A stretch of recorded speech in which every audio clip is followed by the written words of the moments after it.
Once again, you've been listening to the Cleveland Ford Friday Night Football pregame show. And as we are set for kickoff, want to give a shout-out to ATS The Bridge, raises awareness for the opioid epidemic, guiding people who are ready to seek treatment and encouraging them to sustain sobriety once they're clean. Find out more at atsthebridge.com. Once again, Jacob Mason along with me. I'm Andy Morris. We're here in the Bradley Medical Center broadcast booth, ready to get this game kicked off. First quarter sponsored by Cleveland Ford. All right, and we're set for kickoff. McMinn has two men back deep.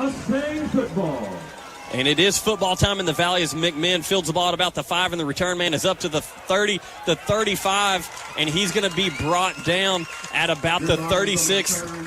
Yeah, the 36-yard line, that is. So a good return there for McMinn to get this game started. Great return, but another good tackle by none other than Miles Hawk, getting on the board already with the first one.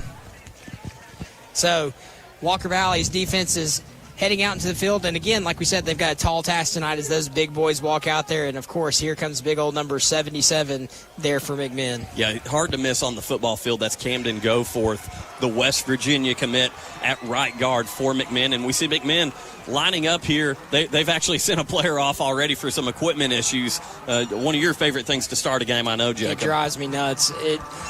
We're not going to get into that. Not even going to start it. So they had to get a late sub on for McMinn. That obviously is something that, if you're head coach Bo Cagle, not a fan of having to deal with that first play. And we'll see if it has any effect as they're lined up with twin set here to the near side. They're going to throw into the flat. That's completed number 2, and he's going to lose his footing and come down actually for a loss. That's going to be a loss of about half of a yard. They're going to spot it at the 35-yard line, and that was Drake Frazier, the junior wide receiver. So I think we've got a jersey change on Scruggs. He normally wears 11, but I think he's wearing number 0 tonight.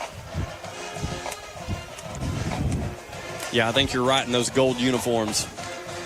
So, once again, McMinn, second down and about 11. They hand it off. They bounce outside, and that is going to be Peanut Dwyer, who's brought down just across the 40-yard line. Did a good job bobbing and weaving and avoiding a couple tackles before he was brought down for about a gain of 6.5. So, a big third down here for the Mustang defense as they try to hold. Yeah, it's third down and 5. So once again, McMinn loading this side, trips receivers here to the near side. It's going to be a pass downfield completed right up the middle to the big man, number 13 of McMinn. That's Nathan Kessler, the senior, right up the seam, and just kind of found a soft space in that Walker Valley secondary. That is a first down. McMinn down to the Walker Valley, we'll call it 39-yard line. Yeah, you can tell that's one of those plays that they knew they were going to have success on, scripted here on that first drive, and did a good job of finding a soft spot. So there's a no-back set now, and they're going to get Walker Valley to move. Movement on the defensive line. That was number 41, Cooper Godsey for the Mustangs, who moved early, and you can tell he's frustrated with himself. Yeah, and they're throwing a unique look. They've got 4 wide over there to the away side, and a single-man receiver over here on the home side. So quads out there. Yeah, empty back set. 1st and 5 now from the third. They've got it marked at the 32-yard line. Another pass behind the chains. Wide receiver screen, and he's only going to pick up about 3, it looks like, on the play over there to the far side. Once again, where Jacob and I are, our vantage point in the home press box, McMinn currently working from left to right towards the school, right into that Mustang marching band in the back of the end zone. Yeah, Braylon Beard did a good job of forcing him out of bounds, but after the penalty, that's going to bring up 2nd and 3 for the McMinn County Cherokees. So Luke Lawson is in the shotgun, taking things kind of slow here. 10:08 here in the first quarter. Bringing a man in motion, ball snap. Lawson looking back. He's looking, he throws, and it is incomplete. So there was good coverage there from Walker Valley. A lot of guys back in coverage, but what I didn't like about that is how they allowed the receiver to find the soft spot once again. Had 3-4 bodies around him, only 2 McMinn receivers in the area, but you got to make sure you got to play a little bit tighter than that. Yeah, Marshall Goodner on the attempt there kind of had to dive out to try to get it.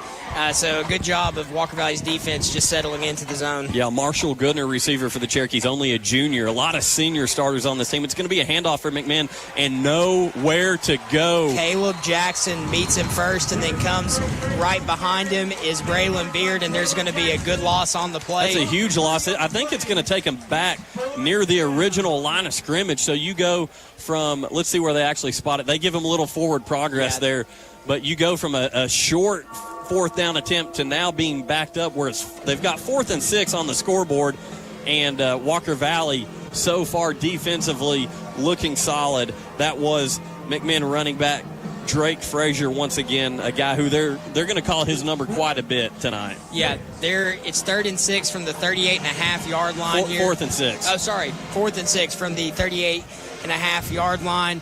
McMinn is going to go for it. They're in a twin set to the away side, single receiver to the home. Ball snapped. It's going to be a handoff up the middle, and he is stuffed. But there's a flag, a late flag coming in. Talk about a big play. Our guy Beard, number 23, that's Braylon Beard, the junior linebacker, got in there, made a big tackle that prevented McMinn from getting the first down. But as Jacob said, there is a penalty. That penalty sponsored by Bradley County Litter Grant. Face and mask it's going to be Mustangs. Against the Mustangs, unfortunately. That's something we talked about. You cannot have that happen in a close game, especially when you're holding a team on 4th down deep in your own territory. Yeah. That one came in real late. Again, of course, we can't see that from all the way up here with the amount of Mustang players that were in on the play. Let's be honest. How much can you see right now without those binoculars, Jacob? Nothing. So 9:04 to go here in the first quarter. 0-0 ball game. McMinn on the opening drive, threatening inside Mustang territory, 1st and 10. Ball snap. Lawson drops back, he throws, and it is incomplete, intended for number 2, Drake Frazier. And that was number 27, Tyler Goldman, in coverage. Great job following his man, playing man-to-man coverage there. Stuck on his receiver out to the flat and was in front of the football and batted it down. So Tyler Goldman making some plays from the linebacker position. Yeah, this is a big down here. McMinn tried to go for a pass on the first one, was incomplete, so now you've got 2nd and long. If you can put them in a 3rd and long position, your defense is going to be in a good spot. So Lawson in the shotgun. Got twins to the away, single receiver to the home. They're going to bring a man in motion. That's Drake Frazier. That's a little bit of an orbit motion, and he started early, so that's going to be an illegal procedure penalty against McMinn. It will, but really he didn't get much there, so it's going to be interesting to see what Coach Akins does here. You know, I don't know what McMinn has at kicker. You're starting to approach that area where you would think they're going to about decline it. So that's going to bring up 3rd and long. Once again, that penalty sponsored by the Bradley County Litter Grant. Don't litter people. It's a bad thing to do. Terrible. Take care of your community. So Walker Valley once again declines that illegal procedure penalty. 8:41 to go here in the first quarter. 0-0 score. So McMinn has the ball in Mustang territory. 3rd and 9 from the 25-yard line. Yeah, Walker Valley doing a good job of flying to the football and playing discipline. Everybody's doing their job in the gaps, doing a great job of preventing the big play so far here on this first drive. Yeah, this is a big 3rd down. Again, as you see, McMinn backed up against the chains here. Twins to the far side, ball snap. Looking downfield. Intercepted. Big play. And who was it? I believe it was number 27, Tyler Goldman, once again. It was. Tyler Goldman did a great job sitting on that route and then breaking once it left his hands. McMinn tried to run a sticks route. A sticks route is where you try to get that 10, 11 yards downfield, turn around. But Tyler Goldman said, no. Man, that's a huge turnover. That's exactly what you're looking for this Mustang defense to step up and flip the field when you've got possession and come away with turnovers. If you can do those two things, you're going to be in a good place. With 8:17 to go here in the first quarter, got to give a quick shout-out to Voitech Center for Orthopedic Care. For all your orthopedic needs, Voitech.com. And Walker Valley coming out in an empty set to start the game. Ball snap, drops back. Quick throw to the outside to number 1, Sawyer Boyd. That's going to be a gain of about 3. And, Jacob, that's something we talked about a lot. We got to get the ball in Sawyer Boyd's hands. We know that Roman Yulo is going to draw a lot of attention. He gets double-teamed a lot. What's that do? That makes McMinn give something up to someone else, and you're going to look to Sawyer Boyd a lot to be that guy that really picks up the slack for this Mustang offense. 2nd down and 6 with 7:47 to go in the first quarter. Yeah, absolutely. You can see McMinn showing a lot of respect to Yulo as they bring him out Jason Cunningham breaks it up the middle. He's got more than a first down, brought down past the 35. That's a huge gain, and they just did not account for Jason Cunningham. No, they didn't account for him, and to be honest with you, when you bring Roman Yulo this far out and they take somebody with them, you're taking a man out of the box. You're taking him out of the play. So when you put 2 on Roman, you're making it really difficult to stack the box like you want to. And we've talked about the Walker Valley offensive line, needing them to step up. They did on that play right there. You could have drove a truck through there. Now pass number 10 here on the near side for the Mustangs. That's Luke Hayden. I'm telling you, folks, Walker Valley's got a lot of Ferraris in the garage in their wide receiver room, and I think we're going to see them tonight. It's going to be a first down. Ball's going to be marked right here at the 50.5 yard line, 49.5 yard line. And once again, that's a Bradley Concrete Lamcon Ready Mix first down for over 40 years of experience. They're family-owned, lamcon.us. 7 minutes to go here in the first quarter. 0-0 ball game. Ball snapped, faked to Cunningham. It's going to be Chase Stevens on a keeper, and he has nothing as he's brought down at the original line of scrimmage. Yeah, no gain on the play. Just well covered by McMinn. Sniffed that one out quickly. Dell's Heating and Air. Just call Dells.com. So it's going to bring up a 2nd down and 11. They're actually going to say that there is a little – it still looks like 2nd down and 10 to me looking at the chains. Yeah, it's right. The ball is about a half yard back. So spotted right at the 50-yard line for the Mustangs. Trying to get into McMinn territory here. 2nd down and 11 with 6:15 to go in the first quarter. Ball snapped, handed off. No, it's a keeper. Completed out into the flat. That's Sawyer Boyd, and he hurdles. And you got to be careful doing that. And sure enough, you see the penalty. Yeah, he gets a penalty because what happened here, we talked about this on the drive today. If a player makes an attempt at your knees, you're allowed to hit him. If he does not make an attempt at your knees, you cannot jump over him. You saw the hurdle though. And to your point, you call him the hurdler. Sawyer Boyd, a phenomenal track and field performer in the hurdles, and you saw him get up right there and go over the nearly standing defensive back of the Cherokees. But something that, as you said, Jacob, got to be careful. They've got to be making an attempt at the legs, at the knees, if you're going to try to hurdle over them. So we're going to get the official call. I don't even know what this rule is called, so I'm excited to hear it. On the offense, number 2 for hurdling. 15-yard penalty. So that's going to be, what, 2nd and 15, 16? Yeah, very unfortunate penalty.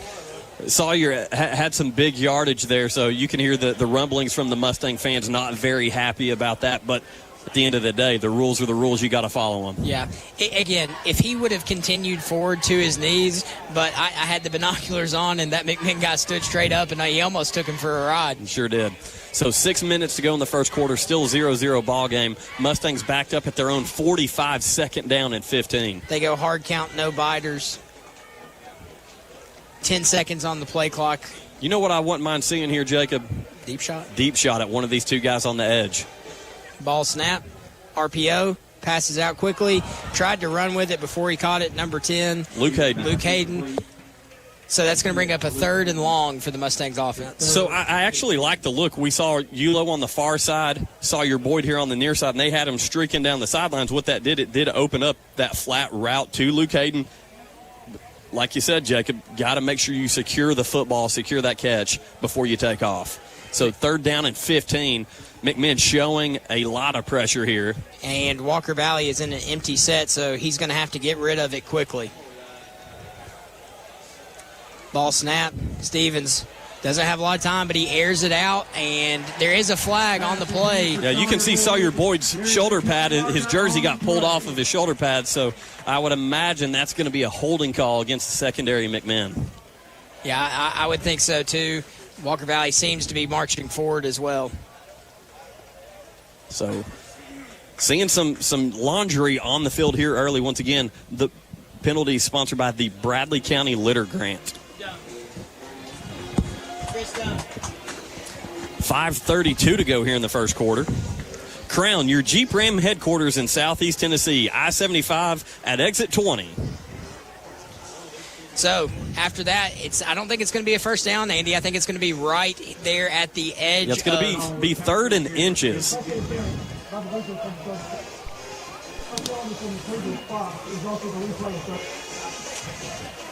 So it looks like Walker Valley is going to shift into that load. Well, no, they're just going to send Roman over to the other side. So they're going to go trips to the home side, single receiver to the away.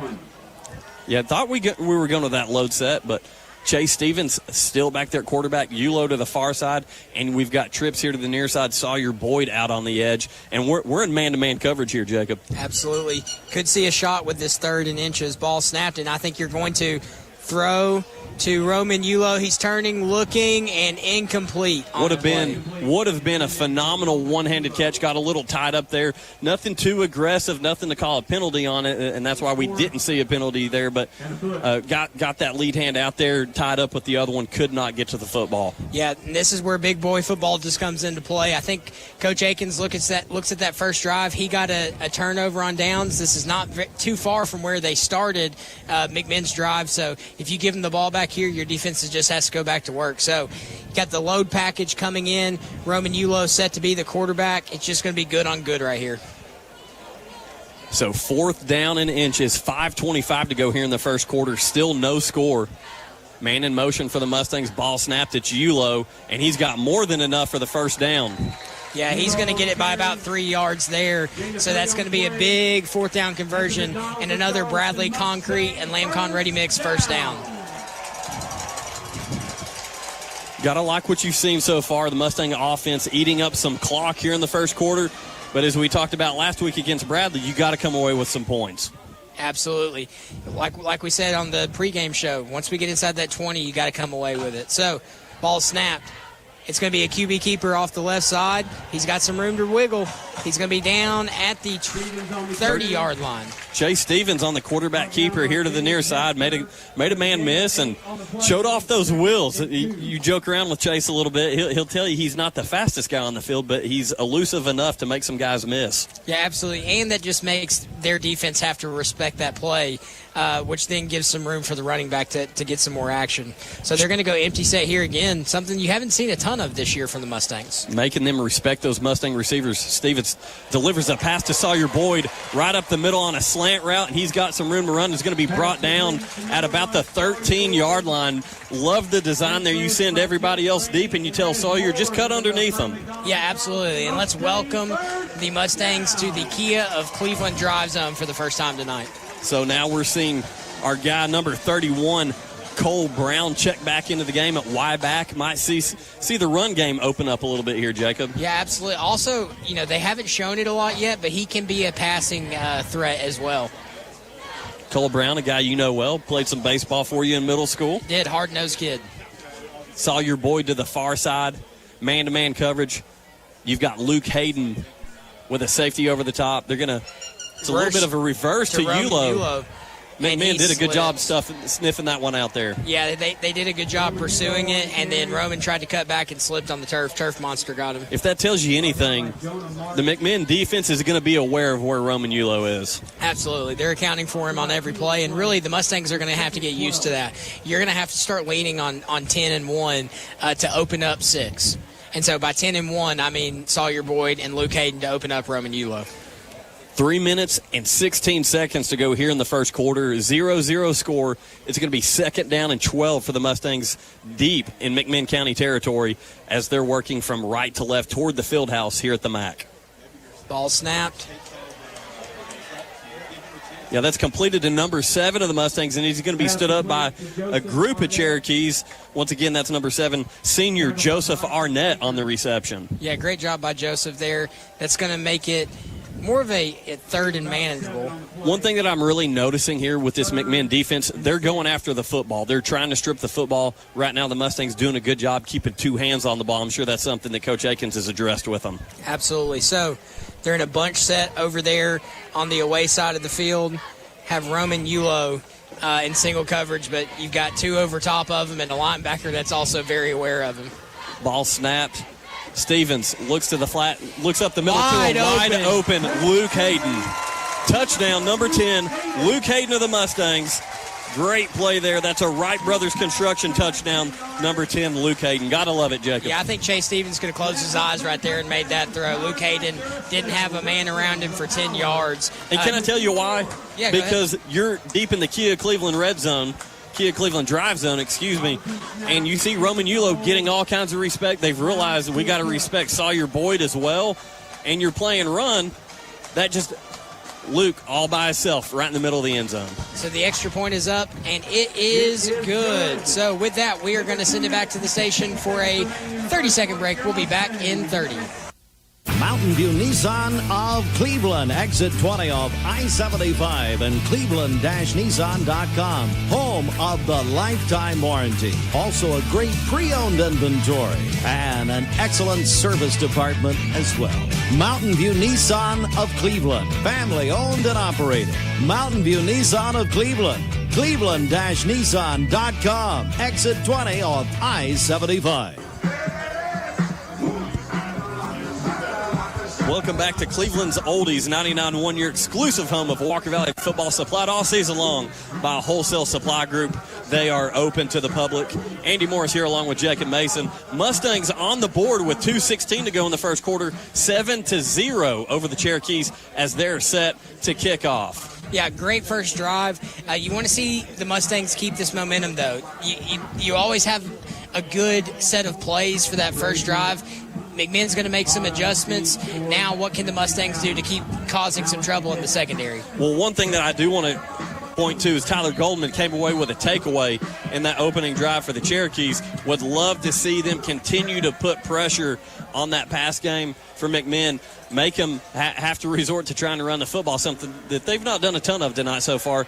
And the return man for McMinn finds a seam right up the middle. He's past the 40 to the 45, down at the 49-yard line. So 2 kickoff returns now we've seen, Jacob, for McMinn that have went for over 20 yards. Yeah, they're going to have to sit down and watch the video screen on those in between the next time they have to kick off. Oh, there is a penalty marker all the way back. Might be a clipping call. At the 20, and that could explain why there was such a hole there. So once again, that penalty is sponsored by the Bradley County Litter Grant. So it's going all the way back, and I don't even think McMinn knew it yet. I got too many things over here to keep up with all these live reads. I was trying to find who our sponsor was there. Yeah, so they're gonna take this thing all the way back and mark it from the 21-yard line, which is going to take what a turn of events. That's this huge. Is. You have the ball starting on the 48-yard line. Instead, you are starting inside your 10 at the 8-yard line. You talk about a gift to this Walker Valley defense going out thinking you're having to defend at midfield. Now you've got McMinn backed up all the way down deep in their own territory, and might see the Mustangs pin their ears back a little bit more here. Luke Lawson in the shotgun, ball snapped. He's going to try to get it out quick. Read well, but missed. Nope, and they're going to get him. The player over pursued a little bit. Yeah, Aiden Burns had a beat on the football, just not quick enough to get there. He was thinking pick six right there. We could read what he was doing, but a very quick release by the quarterback of McMinn County. That's quarterback number 4, Luke Lawson, delivered a good ball there, but just a split second away from Aiden Burns possibly getting a pick six there. 1:35 to go here in the first quarter. So 2nd and 7, ball snapped. It's going to be a handoff at the middle, but it is absolutely stuffed by the Mustangs.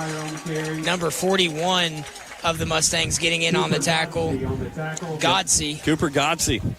And again, they're trying to go to Peanut Dyer, and he's not having the success that obviously he's had in the first 2 weeks of the season. So Walker Valley doing something right defensively early in this game. Yeah, one thing that Walker Valley does super well is they play disciplined football.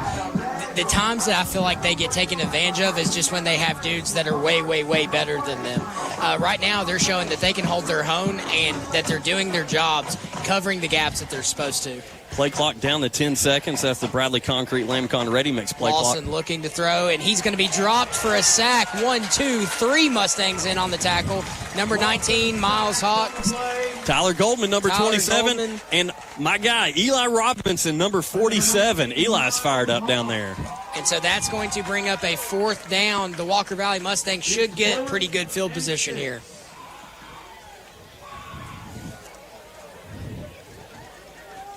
So back deep for the Mustangs. Cunningham.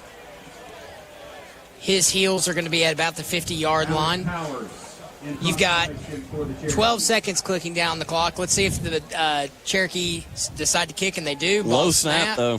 Kick. It's going to be a line drive that is going to take a bounce backwards and going to be marked about the 46-yard line. Yeah, actually, they're going to put it right there at the 45. So that's the end of the first quarter. Walker Valley 7, McMinn 0. Mustangs set to start the second quarter with another drive. We'll be right back here on Cleveland's Oldies 99.1. Cleveland Utilities, the local trusted provider of utility services in our community, is now offering fiber internet in its electric service territory. Experience lightning-fast symmetrical speeds for seamless streaming, gaming, and all your connectivity needs. Enjoy the best in reliability backed by local customer service you can count on. Sign up or check availability today at fiber.clevelandutilities.com or call us at 423-472-4521. Wright Brothers Construction Company Incorporated has over half a century of experience completing some of the most challenging projects across the Southeast, from moving millions of cubic yards of excavation in Alabama to spanning rivers in Virginia. Find out more at WBCCI.com. WBCCI.com. Wright Brothers Construction Company congratulates the student athletes and families of Walker Valley High School and says, "Go Mustangs!" Welcome back to Cleveland's Oldies 99.1, your exclusive home for Walker Valley football, supplied all season long by Wholesale Supply Group, open to the public. I'm Jacob Mason, joined by my good friend Andy Morris, and it's the start of the second quarter. Your Mustangs lead 7-0 over the McMinn County Cherokees after a great first drive by the Mustangs and now 2 pivotal stops. Hey, I don't know why. I'm kind of unsure. It just got really loud here in the stadium, and coming to find out, Steve Hartline had the PA's mic down there. So, Mustangs are set to take the field, getting the blows from the whistle. So, 1st and 10 Mustangs from the McMinn 45-yard line. So now the Mustangs back to their field house, working left to right, heading towards the school, trying to get in that end zone for another Wright Brothers Construction touchdown. As we're set here to start the second quarter, Coach Aiken's taking his time getting the play call in. Play clock down to 11 seconds.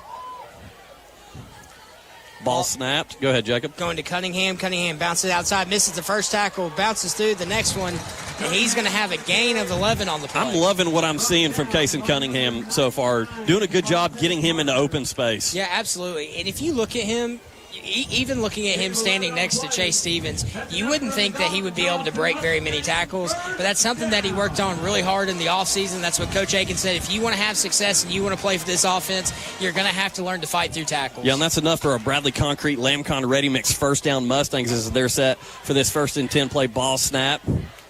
Going to be a throw across the middle to Boyd. Another successful play. He's down to the 20, and he's going to spin through some tackles. He's still on his feet down to the 10-yard line. What a man. Sawyer Boyd down to the 10-yard line. And you could tell he even kind of wanted to hurdle there. Did a good job not doing it. Yeah, did a great job of keeping his feet, staying low. And that's another Bradley Concrete Lamcon Ready Mix first down. Chick-fil-A, located on Key Street in Paul Huff. Download the Chick-fil-A app today. Dale's Heating and Air. Just call Dale's. JustCallDales.com. I like it. Getting a twofer in there, Mason. 11 minutes to go here till halftime. Mustangs leading 7-0 deep in McMinn Cherokee territory. A jump ball. That one intended for the 6'5" Luke Hayden. Yeah, I think Stevens was feeling a little pressure there. Kind of had to get that one out quick. But I like this matchup. The Walker Valley Mustangs wide receivers are just bigger than the secondary, and so you're going to see some plays like that where they take a chance towards the end zone. 10:49 on the clock. Of course, with that incomplete pass, that stops the clock. 2nd down and 10. Mustangs single back. Cunningham to the right of Chase Stevens. Yeah, they're going to have to get down to the 2 for a first down. Ball snap. Stevens is going to scroll out. He's looking, got time. He throws. Completed to Roman Yulo inside, right at the 5-yard line. So going to need about 3 yards on 3rd and 3. Turn my mic down here a little bit. Sorry about that. Coming in a little bit hot. Just like this Mustang offense, though, marching up and down the field, you've got the potential to go up 2 scores here on McMinn. Ball security is something that I'm putting a lot of emphasis on here, 3rd down and 4. Yeah, absolutely. And, this is another key point that we talked about to the game. Got to come away with points down here in the red zone, or, as we like to call it, the Kia of Cleveland Drive Zone. Shout out to our guy, John Davis, GM over there at Kia Cleveland. So they're in the load package. Ball snap. Roman Yulo going to try to bounce this thing out wide. Still on his feet, but just tackled by a bunch of Mustangs and going to be dropped for a massive loss. That's right. One thing I saw there, Jacob, is a little bit wide of a snap. Roman had to reach pretty far to his left just to corral the football, and by the time he was able to get his shoulders turned upfield, there was just too good a penetration from the McMinn County defense that he just did a good job fighting for every little bit that he could get there. Yeah, so it's going to be 4th and 8. It sounds like Coach Akins is trying to get his field goal unit onto the field. You have 17 seconds left on the play clock as they are set to kick. Yeah, and I like this conservative call here. Try to walk away with some points. Kick is up. It's low, but I think it squeaks through. No. It is. Yes, it is. Good. Yes, it did, Mason. Woo. Mustangs on the board once again. Gotta love that. Field goal sponsored by Duracell. Duracell in Cleveland is now hiring. Benefits start on day 1. Visit them online at Duracell.com. Walker Valley 10, McMinn 0. We'll be right back in 30 seconds. Make this the summer event going on now at Crown CDJR Cleveland. Shop over 200 new Chryslers, Dodges, Jeeps, and Rams. Up to $20,000 off MSRP. Gladiators, 2,500 pickups, Wagoneers, even Wranglers with huge discounts. Take advantage of model year closeout savings on a new 2024 Dodge Charger Daytona Scat Pack. Up to $20,000 off MSRP. Crown CDJR, the better way to buy and service. Visit CrownChryslerDodgeJeep.com. On select models, stock 412318. Welcome back to Cleveland's Oldies 99.1, your exclusive home of Mustang football, supplied all season long by Wholesale Supply Group. They are open to the public. The score here from the MAC, Walker Valley 10, McMinn 0, as the Mustangs are set to kick off after that field goal for the 10-point lead. McMinn with their backs to the Mustang band there in the back of the south end zone, as the ball is set. And got to love what we're seeing so far from this Walker Valley offense, special teams, defense, all-around effort. Yeah, absolutely. The only thing right here, excuse me, is on these kickoffs, the Walker Valley Mustangs got to do a better job of covering. Kick is to the 20. He's going to bounce it up and he finds another big hole. This is going to be another big gain. He's down to the 35, the 40. He's going to be tackled at the 41-yard line. One thing that you're seeing McMinn do a good job on these kickoff returns is as soon as they're fielding the football, they even went to a little bit bigger body there to Colton Sneed, kicking off to him there. What McMinn's doing is immediately sprinting to the center of the field. They've seen something on film that they know they don't want to try to run up to the outside. Obviously, normally on kickoff return, you want to run behind your bodies, and typically it's in the center. But it doesn't matter where they're fielding, where the bodies are. They're running straight to the center of the field. Yeah, they're doing a good job of creating kind of a wall and finding a hole. So Lawson in the shotgun. Ball snapped. It's dropped. He's going to pick it up. He's going to scroll. He's looking. Walker Valley getting some pressure. He throws, and it is complete. Going to be about an 8-yard gain on the play. Yeah, he was a little camouflaged in there with his sideline over there on the far side for us. It was hard to see that play, but that's going to be about roughly 8-yard gain. 2nd down and 2. 9:18 to go till halftime. Mustangs up 10-0. McMinn starting to move a little bit quicker now. Yes, Lawson. Shotgun, hard count, no biters. They take their time, look over. Number 8 running back in the backfield is Peanut Dyer. Shotgun, ball snap, looks, throws, going deep, and it is... It's complete. It sure was. Michael Wood nearly batted that one down, just snuck over his fingertips. Great catch there by Goodner of the Cherokees. Once again, that's Marshall Goodner. Very familiar with him. A good ball player on their baseball team up there at McMinn as well. Good pitcher. Yeah, big-time gain for McMinn. He just got talking to by his coach because he stood up and celebrated and threw the ball down and it hit the official's feet. Thought about throwing a flag there, but just got a talking to from the official and the coach. Yeah, got to be careful with that. 8:49 till halftime. Mustangs up 10-0, 1st and 10. McMinn could be a handoff in Mustang territory. He's going to nearly be brought down at the 30 for a loss, but a good open field tackle by who else than safety number 2, Aiden Burns. Yeah, they're doing a good job of, he was almost chased down on that first one, but doing a good job of getting out wide this week. That's something that McMinn is trying to do that Bradley had so much success with, was running the ball out wide, but Burns there to lock it down. One thing you can usually count on from a coaching staff that's on top of things is when a team sees another team do something on film, they want to try to emulate that the next week against that opponent. But if you're the team that's making the mistakes, you want to correct those same mistakes, and Walker Valley's doing that tonight. Sure enough, a lot of pressure on the quarterback. It's going to be a completed pass. Man. Touchdown, Cherokees. Talk about a play that almost went really bad for McMinn and turned out really good. Yeah, had a couple defenders on him, was able to get the ball out, and it was a race to the end zone. So McMinn going to get on the board. For the McMinn County touchdown. Looks like it'll be 6-10 before this extra point attempt. Last score update I got from Bradley, 21-0 in the first quarter over there in Bear Stadium. Bradley with the lead, 21-0. Yep. Once again, that's a Billy Haney Meat Company scoreboard update. Crown, your Jeep Ram headquarters in Southeast Tennessee. McMinn's kick is up, and it is good. So your score, Walker Valley 10, McMinn 7. We're going to send it back to the station for a 1-minute break. Rock City and Ruby Falls are fun, but have you been down the Ocoee, camped at Harrison Bay, or on top of Fort Mountain? We are blessed with beautiful adventures all around us, and Honda Cleveland has the Honda to take you there.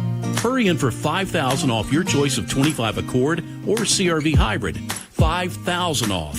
Or choose 2.99% financing on Accord and CRV Hybrid. Either way, you'll see why KBB.com has named Honda America's best value brand. You can saddle up a new Ridgeline pickup, too, with financing as low as 0.99% for 60 months, and that'll save you hundreds in financing.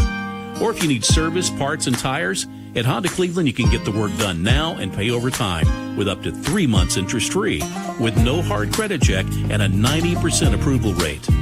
You've got some exploring to do, and we've got your ticket to ride. Honda Cleveland, your car, your way, every day. I-75 exit 20, 1 mile east. Hope to see you soon. Welcome back to Oldies 99.1, your exclusive home for Walker Valley football, supplied all season long by Wholesale Supply Group, open to the public. The kick is up, and boy, is it a high one, and it's going to bounce into the back of the end zone. Great leg there for the McMinn kicker. Your score currently 10-7. Walker Valley leads with 8 minutes left in the second quarter. Yeah, unfortunately for the Mustang defense, it nearly bring down the quarterback. Again, that's number 4 for McMinn, Luke Lawson. Very athletic young man, avoided a couple guys bringing him down. Completed a very tough pass in stride to their receiver that went in for the touchdown. Nearly a great stop and stand there from that Mustang defense. Well, what I saw there is he trusts his offensive line in the pocket. The pocket was shrinking and shrinking and shrinking, and he was able to have enough time to evade and to get that throw out. So great job by the McMinn offensive line for not allowing him to be touched, and then for him to avoid it and extend that play. And there's going to be a premature whistle here. Penalty marker. Let's see who that's against as the officials. Normally when they go ahead and snap it like that, it's something against the offense. Yep. False so that start. is going to be a false start against the Mustangs. That penalty sponsored by the Bradley County Litter Grant. It's 1st and 15. So 1st and 15 from the 15. They're going to go empty set here. Twins to the home, trips away, ball snapped. Stevens look, throws out wide, got his man Boyd, and he's going to take off, folks. He's quick. He's to the 30, all the way down to the 36-yard line. You can tell that Sawyer, too, is ready to just jump through the roof over everybody. And after that early penalty call, he's really having to make himself try to be a little bit less of an athlete because he's capable of, when a guy comes in low like that, of jumping over him in stride and maintaining speed. You see him kind of chopping his feet and kind of slowing himself down right before impact now. Yeah, and they threw it to him all the way out on the sideline, and he worked his way into the middle. And that's the thing. When you give him that much room, he's just going to run past you. Love the way that Coach Akins currently is getting the ball outside to his weapons, like Sawyer Boyd. Ball snap. They're going to throw it. It's going to be thrown to number 6, Yulo. He's to the 40. He's to the 45, to the 50. He's going to be tripped up around the 47-yard line. That's going to be another Bradley Concrete Lamcon Ready Mix first down. Yeah, great job. Get Roman Yulo there in motion, getting underneath everybody, doing a phenomenal job showing his speed as well. We know that Roman is an imposing wide receiver with his big frame, but showing off a little jets there as well. Saw your boy rubbing off on Roman a little bit. They're going to go empty set again. Kind of living in this tonight. Something that we've seen from this offense before, but just not so much this year. Making McMinn respect the pass game. Ball snap. Stevens looks, throws. It's going to be a deep one, and it's going to be missed. Intended. That was Luke Hayden, and Luke Hayden just never saw the football. Could not find it. Good pass, not an overthrow by Chase Stevens, but released so early that by the time Luke had his head turned around for the football, just couldn't find it. Yeah, just couldn't get to it. Looks like they're going to take their time here. 30 seconds left on the play clock. Got some personnel changes. Wouldn't be surprised if you see Walker Valley try to run the football here. Yeah, Reese Davis and Cole Brown checking back into the game. We're going to see Luke Hayden check out. Let him get a quick swig of water there as he's been running all over the field tonight. 7:12 to go. Mustangs up 10-7. Ball snap, looking to throw. And he's going to be dropped for a sack and a loss. Going to take him all the way back to the 49-yard line and across the 50. Well, that obviously not the result that you want, but Chase Stevens doing a good job protecting the football. Could have been a lot worse there. Pulled the ball in tight to his chest and hit a little bit of a spin move as he was getting brought down there right after that pump fake. So good job by Chase Stevens protecting the football because it definitely could have been a lot worse. Yeah, it's going to bring up 3rd and 14. So, again, Walker Valley having some success, but then after some big plays are not able to continue the drive down the field. It's going to bring it 3rd and long. They're going to go empty here. Trips to the home, Twins away. 6:27 to go till halftime. Mustangs up 10-7, 3rd and 14. Mustangs about a yard shy of that 50-yard line. Ball snap. Chase Stevens looking downfield's got time. Delivers a pass right there to Yulo, who's going to be down to the 20, the 15, and forced out of bounds past the 10-yard line. What a phenomenal job. They're going to mark him down inside the 5 at the 4-yard line. Yeah, he just does a great job after catch. We talk about it every week. When you make other people respect number 1, it's hard to keep tabs on number 6 as well. So not only are the Mustangs inside the Kia Cleveland drive zone, that's another Bradley Concrete Lamcon Ready Mix first down Mustangs, thanks to Roman Yulo. So the heavy package looks like it is out on the field. McMinn's got some hands on their hips. This has been a good long drive here by the Mustangs. Mustangs trying to go up 2 scores once again. Ball spotted actually at the 30-yard line. They're not in the heavy. Sorry, Roman Yulo is just in at running back. Ball snap. They're going to throw, and it is caught. Touchdown, Mustangs. That's to number 10, Luke Hayden, second touchdown of the night. That's Luke Hayden. And what this Mustang offense is doing is making you respect every single individual. Oh, there's a penalty on the flag. Oh, man, and that's a tough one because Luke Hayden ran a great route at the pylon, cut to the outside to where a good ball from Chase Stevens, only catchable by Hayden, and that's what we saw. So let's see what the call on the field is. They're still clapping. Yeah, so that must be against McMinn by the way the players are acting. Mustangs still seem pretty fired up. And Mustang touchdown powered by Duracell. So that is. They're keeping it. That's a Wright Brothers Construction touchdown, Walker Valley. Good touchdown there again by Luke Hayden. And they're trying to make this McMinn defense spread itself out, and it is working. Pass interference on the defense declined. Doesn't matter when you catch it. Oh, it's saying it'll be assessed on the kickoff? I'll get some clarification in between the break on what that play was. So the score currently, Walker Valley 16, McMinn 7. With 6:03 left. Mustang set for the extra point. The kick is up. That was a beauty. And it was right down the middle. That's good. Walker Valley 17, McMinn 7. We're going to take a 1-minute break. We'll be right back here on Cleveland's Oldies 99.1. From the job site to the showroom, Wholesale Supply has the top brands you trust at the prices that work for your bottom line. With over 30 locations across the Southeast and over 75 years of service, no one supports contractors and communities like we do. Wholesale Supply, built to supply, trusted to deliver. Men, are you having testosterone issues? Don't risk your health at a pop-up low-T clinic. Tennessee Valley Urology offers safe, medically supervised treatment with real results. And they're expanding. Their new Ooltewah location opens this fall. TNValleyUrology.com. Book your appointment today. Cleveland Tire Center, locally owned and operated for over 45 years. Cleveland Tire, your one-stop auto care shop in Cleveland. North Lee Highway, where the name says it all. Bradley Concrete and Lamcon Ready Mix is a family-owned business and has been serving Cleveland for 40 years. They work with customers large and small. Call Bradley Concrete at 423-479-4541 or visit lamcon.us to find out more. Welcome back to Cleveland's Oldies 99.1, the exclusive home of Mustang football, supplied all season long by Wholesale Supply Group. Open to the public. Shout out to our buddy Josh Rogers over there at Wholesale Supply Group. And 6 minutes and 3 seconds to go till halftime. Walker Valley currently leading McMinn 17-7. And that pass interference penalty on the touchdown is being assessed here on the kickoff. So the Mustangs kicking off from the McMinn 45-yard line. So you can imagine that Walker Valley kicker, number 82, is going to try to put this one. That's Chris Malik. He's going to try to put this one into the Walker Valley band. Yeah, I was about to say, I would just try to throw it into the back of the end zone.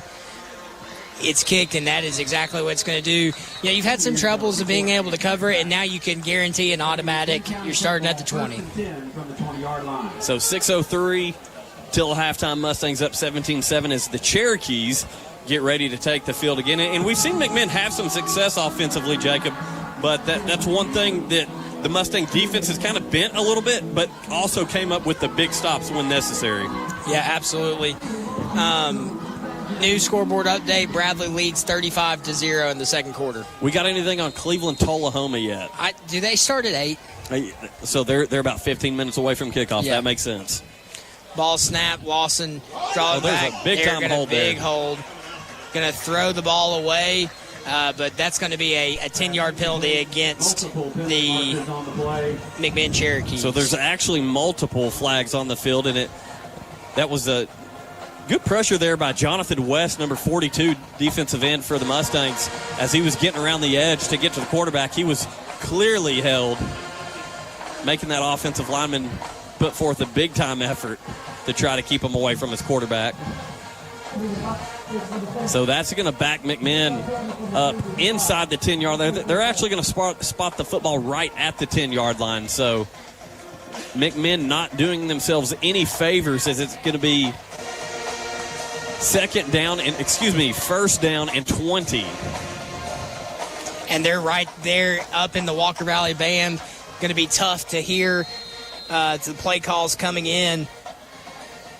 Snap. They're going to bring a man in motion, handoff to number 2. He tries to bounce outside, and he does, but he's going to be tackled by none other than number 2, Aiden Burns. That was actually C.T. Gunter, number 9. Yeah, you're right, number 9. C.T. Gunter, one of the corners for the Mustangs, doing a great job there off the edge. 5:48 to go. Mustangs leading 17-7. McMinn backed up behind the chain, 2nd down and 13 from about their own 15-yard line. Yeah, hard count, no biters here. It's actually going to be their own 17. Lawson trying to get the play in, looking at his coach. And you're seeing that impact of the Mustang band right behind Lawson. Student section over here, they're fired up as well, trying to get things figured out. Play clock down to 4 seconds. Barely they get the snap off. And they're looking deep downfield, and it is nearly caught, but a big hit from number 3, Michael Wood. Make sure he does not maintain control of that football. Yeah, absolutely. Michael Wood pumped up on the play as well, dancing with his teammates. It is 3rd and long here, 3rd and 13. Hey, listen, since Michael Wood just had a big play there, I want to encourage our listeners. Michael Wood's such a friendly person. He's such a good dude. If you ever get a chance to talk to Michael Wood, go up, introduce yourself to him, and just listen to him. That young man, very intelligent, but absolutely hilarious. Just a great person. Highly encourage you just to engage in conversation with Michael Wood, because I promise you'll have something in common or something to talk about. Absolutely. They started in quads, going to go over to motion, drops back, Snuck him in right over the middle again. That's number 13. We saw that in the first drive for McMinn. He's going to be brought down near the 50-yard line. That's number 13, Nathan Kessler. He's 6'4", 195 pounds. And I tell you what, they're doing a great job showing block with him, and then they sneak him right up the seam. Yeah, give McMinn's coordinator some flowers, because that was just a good play call. Yeah, a little bit of a delay, shows block, then breaks away and goes downfield and is not accounted for. So that's a first down to McMinn. They're at the 50-yard line. Pass complete. Intercepted. Walker Valley football. Who is it on the interception? Number 9. That is... Number 5, Caleb Jackson. Caleb Jackson. That was a tip ball. Caleb Jackson went up and got it. So the Mustangs with a takeaway, the second of the night. So we've seen Caleb Jackson and Tyler Goldman both with interceptions for this Mustang defense. And there's 5:12 to go till halftime. Mustangs up 17-7 and now with a short field. Absolutely. And after such a big play, that's a great time to make a big play for yourself as well. And Caleb Jackson in the right spot at the right time. And things are in Walker Valley's momentum this week, which is good. You know, last week you shot yourself in the foot a couple times with some turnovers like this. Walker Valley taking advantage of McMinn coughing up the football twice already in this first half. I want to ask you this question so you can let our listeners know, where's the momentum right now, Jacob? Right now it's with the Mustangs. There is no doubt about it. 5:12 to go till halftime. Mustangs with a 17-7 lead, and after that takeaway, a short field starting at the McMinn County 45-yard line. Dell's Heating and Air, just call Dells.com, and Chick-fil-A located on Keith Street and Paul Huff Parkway. Download the Chick-fil-A app today. Also, the second quarter sponsored by USS, your waterproofing and foundation experts, USSTN.com. So it's going to be a swing pass to number 1, Boyd. He's going to get out there, and he's going to get a gain of about 7. Instead of hurdling guys, now he's just running them over. Absolutely. So to give you a picture of what that play looked like, he started out wide, and then they did I call it an orbit motion where he goes behind the quarterback and the running back, and then they faked the run up the middle, tossed it over to Boyd, and he let the track star run. So it's going to be 2nd down and 4 after that 6-yard gain by Boyd. 4:39 to go till halftime clock rolling. You've got 2 backs in the backfield by Stevens. He drops back. He's looking deep, and he's got his receivers beat him, and he's going to get mugged. So we see the penalties. Comes the flag. And listen, the defensive back, number 11 for McMinn, that's Jackson Gonzalez, knew he was beat.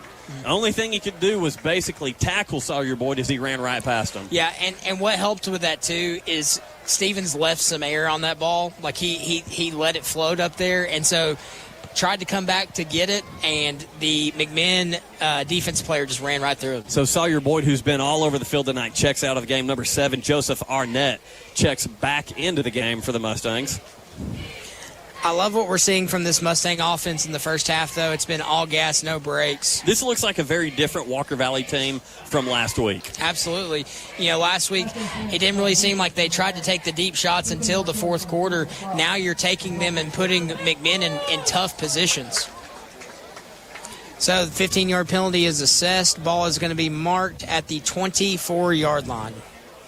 I tell you what, though, there's one guy on the field, Sawyer Boyd, that wishes he wouldn't have been interfered with, because you could almost guarantee that was going to be a touchdown.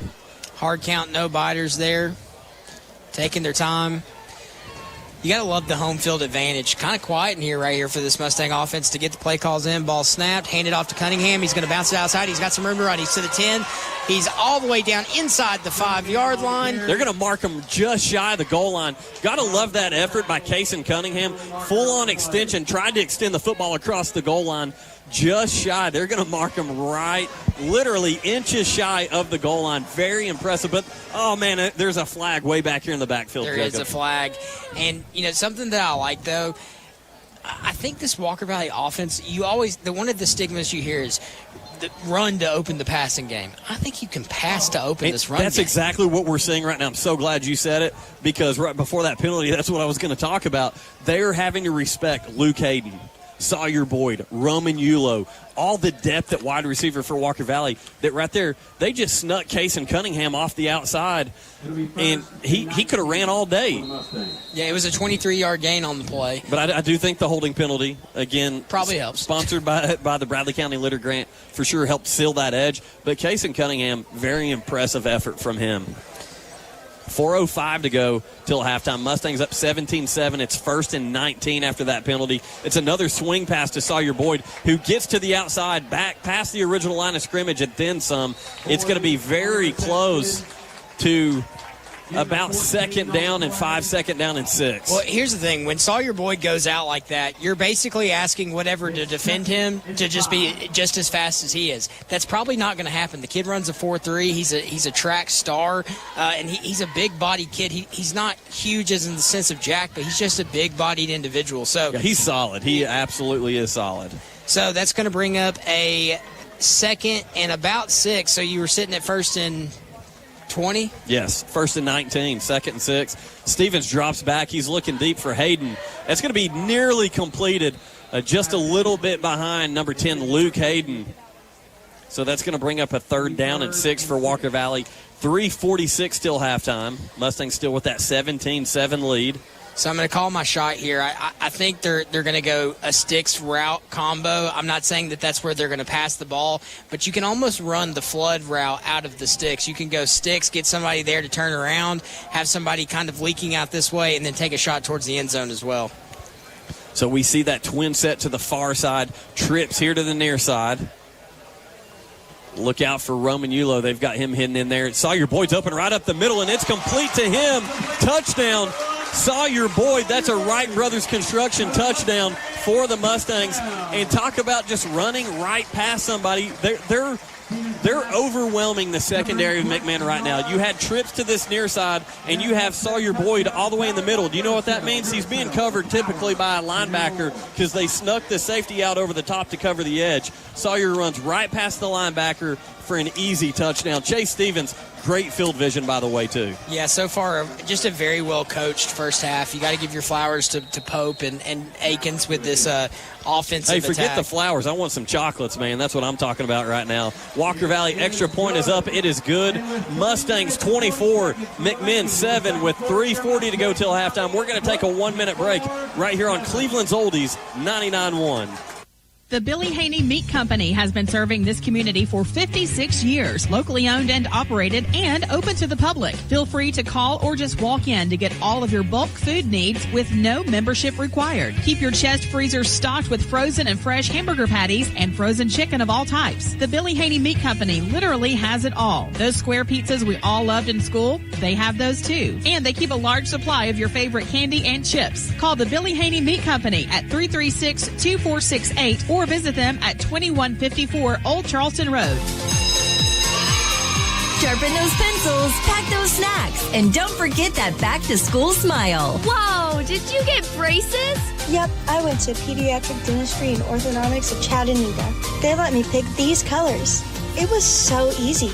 Lucky, I can't wait to get braces. At Pediatric Dentistry and Orthodontics of Chattanooga, we're here to get those pearly whites picture day ready. Call 423-541-5500 or visit pdoc.com to book your back-to-school appointment today. Welcome back to Walker Valley Football on Oldies 99.1, your exclusive home of Walker Valley Football, spot all season long by Wholesale Supply Group. Super quick, and I love it because you give me a little bit of time here to say something. Great coverage, better coverage by the Walker Valley kickoff unit. Number 20, Zach Raines, just absolutely unloaded on the return man as he got held up. Zach came in and just delivered a knockout blow. Yeah, a sophomore that's going to be a promising player here in the future for the Mustangs. I've got to get this in as well, too. Just got a text message here. Sawyer Boyd is a track superstar, track star, as you said, but Walker Valley track and field coach, Coach Raines, said he is a track superstar. Again, a phenomenal runner here for the Mustangs this year. McMinn runs the ball up the middle. Braylon Beard says, not so fast. About a gain of about 3 on the play, on maybe 3, give him 4, but does a good job of turning him up on his backside for sure.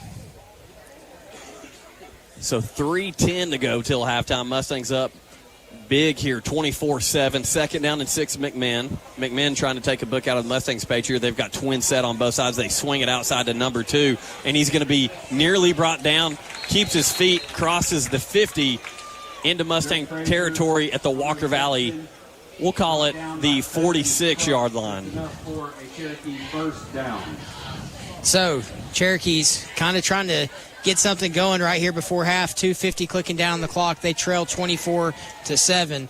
Lawson, shotgun, ball snap, looking, has time. He throws, is caught across the middle for a first down. Going to be tackled around the 30-yard line. And again, that's Nathan Kessler on that seam route. We've seen him make 3 big catches there, going to over 10 yards each of those receptions. The first 2 really big gains for McMinn. If that keeps working, if you're McMinn, I say you keep going to it. Yeah, Walker Valley's coverage has been kind of soft in between the hashes, and that's where they've been able to find their success so far in the first half. 2:21 left on the clock. McMinn kind of slowing down here now that they're approaching that key of Cleveland drive zone. Jersey College School of Nursing. Your nursing career starts here. jerseycollege.edu.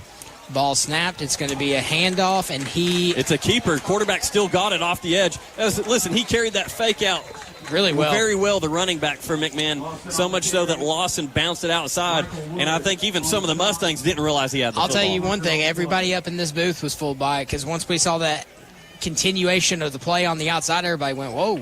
Yep. So that's going to be, it looks like there might have been, yes, there is a flag on the play. It's going to be a holding against McMinn, back them up 10. Once again, Walker Valley currently leading 24-7 with 2:04 to go. Crown, your Jeep and Rim headquarters in Southeast Tennessee, I-75 at exit 20. So McMinn now 1st and 19, backed up all the way to the Walker Valley 39-yard line. They're going to go trips here to the home side. Ball snap. Lawson looking, throws. Got a man, but just twisted him up a little bit there, threw behind him. Again, that was intended for Marshall Goodner. Michael Wood on the coverage there for Walker Valley. We're about 1 minute and 53 seconds away from halftime. Walker Valley with a 24-7 lead. Yeah, it's been a great first half here for this defense so far. Doing a good job of kind of buckling down. Once you get into this area of the field, they've done a great job of not allowing the big play so far. That's one thing we talked about pregame, is try to avoid the explosive plays, and so far they're doing a pretty good job. Ball snap, Lawson looking to throw. He's going to scramble, got some pressure. That ball is nearly intercepted, but caught. Not going to be enough for a first down, but is going to bring them all the way inside to the 22-yard line. Nearly intercepted. So I believe that was Scruggs. Thavin Scruggs for the Mustangs that nearly got in on that interception. That is who we said's wearing 0 tonight. I believe. Right? So Mustangs in the gold home jerseys, switching it up from the baby blues last week. And so Scruggs is number 0, nearly came away with the interception. We've got Lawson rolling out to the far side, throws deep. Michael Wood back there in coverage along with number 7. That's incomplete. That was Joseph Arnett, I believe, for the Mustangs on defense. So good coverage there. Braylon Beard did a great job of putting pressure on the quarterback. That was actually Aiden Burns. They're so far away in that far corner, even I can't see. I give Jacob a hard time. So it's going to bring up 4th down and 2. Once again, the Cherokees at the Walker Valley 22-yard line. Going to come in trips to the home side, single receiver to the away. Ball snapped. It's going to be a handoff up the middle, and he's got enough for a first down and some more. He's going to be inside the 15-yard line all the way down to the 14. That is Peanut Dyer. Yeah, that's a guy that everyone expected to have a big game tonight for McMinn. Up to this point, the Mustang defense has done a great job containing him, but now we're at a minute to go till halftime. 24, Walker Valley 7, McMinn. Yeah, you got 3 timeouts in the bank right here. You got to have this Walker Valley defense kind of bow their back and try to stop the McMinn County offense here. They're going to bring a man in motion, ball snap, looking, throws across, and that is going to be incomplete. So it's going to bring up 2nd and 10. Yeah, that one was intended for Kessler. Once again, right up the middle, Walker Valley now accounting for him after they've been beat 2 or 3 times by him. 37 seconds to go till halftime. 2nd down and 10. They've got that first down marker just inside the 5-yard line. Deep in Mustang territories, they're trying to hold off this McMinn County offense. So McMinn set up in trips to the away side, single receiver to the home. Dyer in the backfield with Lawson. Lawson takes the snap, looking, getting some pressure, going to have to scroll out. He looks, he's bounced outside. What a pump fake. And he is in for 6, touchdown, McMinn Cherokee with 28 seconds. That pump fake had a couple Mustang defenders leave their feet, allowing Lawson to run right past him, had an open lane straight to the pylon. So not exactly how you want to end this first half for the Mustangs, but still a 24-13 lead pending this extra point for McMinn. Let's see. Yeah, they are lined up for this extra point. Depending on the return, you may see Walker Valley take a shot, but I think you get the ball coming back in the second half. You're up 2 scores. Your offense is having a lot of success, so I think you play it a little conservative. The kick is up. It is good. So with that, we're going to take a 1-minute break. 28 seconds here left in the second quarter. We'll be back in 1. Struggling to find the right nuts and bolts? Stop searching, because Cleveland Fasteners has what you need. Since 1992, we've been Cleveland's go-to source for hard-to-find fasteners, hydraulic hoses, and top-quality tools for maintenance and construction. No minimum orders, same-day delivery, and walk-ins are always welcome. And with our expert team, you get personalized service that big box stores just can't match. Find us on Starview Drive behind Bradley Rentals or call 423-472-5010. Cleveland Fasteners. If we don't have it, you don't need it. Have you seen what happens when a weed eater gets too close to vinyl siding? Ouch! Choose steel siding from Best Buy Metals, available in board and batten and lap siding options. Permanent siding from Best Buy Metals is custom manufactured to the half-inch for a perfect fit. Stop by a showroom or go to bestbuymetalroof.com to learn how you can protect your structure.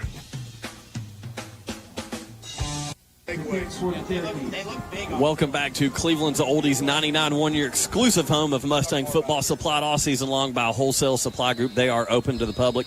And with that kickoff by the Cherokees, it goes into the end zone, and that will be a touchback as the Mustang offense is set to take the field. Yeah, McMinn's kicker's got a good boot on him. Anytime that you have the ability to kick it into the end zone in high school football, that automatically puts somebody on the 20. And in a situation like this, if Walker Valley gets a return to that 40-yard line, you may see them with 3 timeouts flirt to try to put some extra points on the board. Here, I think you just take a knee, take a 2-score lead into the house, and try to continue with the offensive game plan, because the McMinn defense is going to try to make some adjustments there at half. Yeah, you want to try to protect the football here, but again, we say that, and here we are, Mustangs trips to the far side, single receiver here to the near side. Might see him take a shot, and sure enough, we are.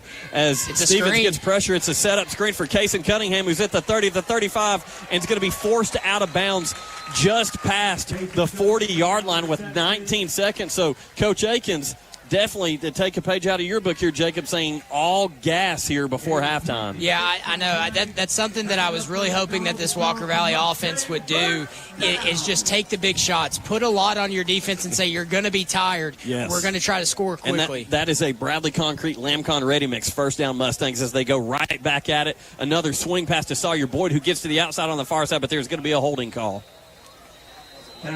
Or it might actually be a roughing the passer. Let's see what this penalty is.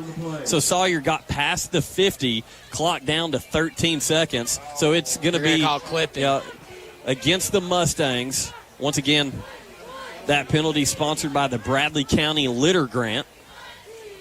So that get something good going, and then a penalty comes back and bites you. That's something we saw a lot of last week, not so much of this week, but the Mustangs got to clean that up to capitalize on opportunities. Yeah, absolutely. It looks like you've got 13.2. If you're going with this aggressive play, I think you've got a shot deep to try to get yourself in the range of being able to throw the ball towards the end zone. And McMinn is in the prevent defense. We see 3 guys there in the secondary, way back at about their own 35 or 45, now walking a little bit closer to the 50-yard line.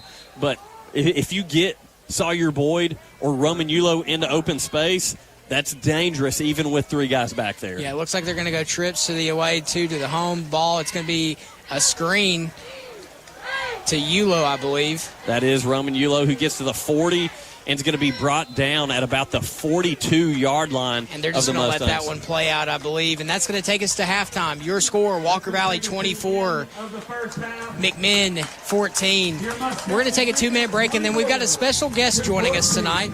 Coach Weiss of the Ocoee Middle School Colts is going to join us, having a great season. Super excited to have him on. So we'll be back in 2.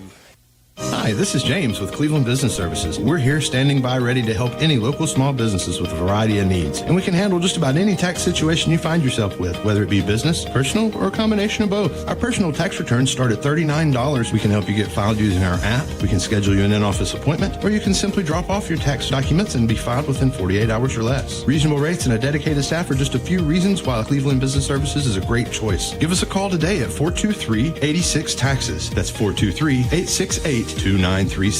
This is Dr. Brian Beard with the Center for Cosmetic Dentistry. I'm here with my daughter and dental hygienist, Blakely Diller. Blakely, what do you enjoy most about your job as a dental hygienist? To me, it's more than just dental cleaning. I love getting to meet new people and building friendships for years and years to come. Give us a call at 476-6541 and schedule your cleaning with us. Switching jobs is stressful. Switching schools is painful. But switching your insurance policies to Allstate, it really couldn't be easier. At Allstate, you can call one local agent who can assist you with all of your policies and make the paperwork simple. Here in Cleveland, Allstate agent George Gray can help you protect everything from your home, car, boat, and motorcycle to your RV, ATV, and more. See George Gray, Allstate Insurance on Keith Street. Are you in good hands? Hey ladies, when you're balancing family, career, community, and more, it's hard to find time for your health.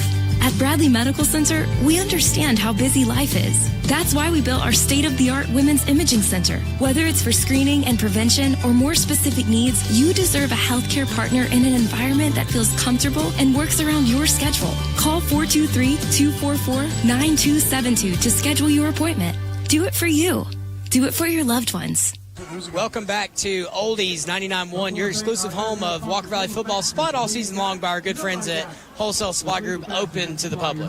This is the Southland Finance halftime show. Southland Finance is located on Peerless Road and 25th Street. Visit them online at southlandfinance.net. So with that, we're going to go ahead and go straight in to not only an interview that we have here, but our middle school report, the Center for Cosmetic Dentistry middle school report. We've got a good friend of ours up here. Coach Weiss, how you doing tonight, buddy? I'm doing great, guys. Doing great. Middle school football, full force, about almost halfway through the season, and having fun doing it. And I still get to enjoy a little bit of Friday nights here. Love it. Love it. Got a son up here at Walker Valley as well? Yes, Jax, came with me as I left Cleveland. As most people know, I left Cleveland, came to Ocoee Middle School, and then he wanted to come up to Walker Valley as well, enjoy the culture. Be a part of the system. Be a part of the system and part of the change. And now I do have a daughter. She stayed over at Cleveland. Shout out to Lila. I'm glad you got to it because absolutely. I saw the social media post today, man. Today's her birthday, so happy birthday, Lila. Although you're up in Tullahoma right now, she's still giving the Cleveland sideline reports if we need it. So on the homecoming court. She made homecoming court today, that's too. What I was getting ready to Oh, yeah, she made homecoming court today, so I might actually not be here on the 26th. I'm going to go be a dad and do that game. So, that was a surprise. What a day for her, She's man. having a day, isn't she? No doubt. So she must get that from her mama. I don't know. She gets her looks. Her personality's all me. Well, listen, God bless her. One thing we want to dive into, the Ocoee Colts having one heck of a season. We know a lot of this senior group 4 years ago as eighth graders went 8-0. Right now, the Colts are on pace to do that once again, and it's really kind of night and day from the past few years that we've seen down there at Ocoee, and a part of that has been the turnaround with you at head coach, and I want to go ahead and throw this out there. # Weiss era. Oh, don't start that now. Hey, no, the seniors that graduated last year were 6-2. This group of seniors was 8-0. The juniors were 6-2, but then they fell on some hard times and went 0-16 over the past 2 years. We got a special group of young, talented men, led by some talented, some superstar young kids that are making waves, and we want they're doing great. They're doing great on the field and even better in the classroom too. So that's what we want to create is a culture of student athletes. Well, Coach, you brought up culture. That's been one of my favorite things to watch so far.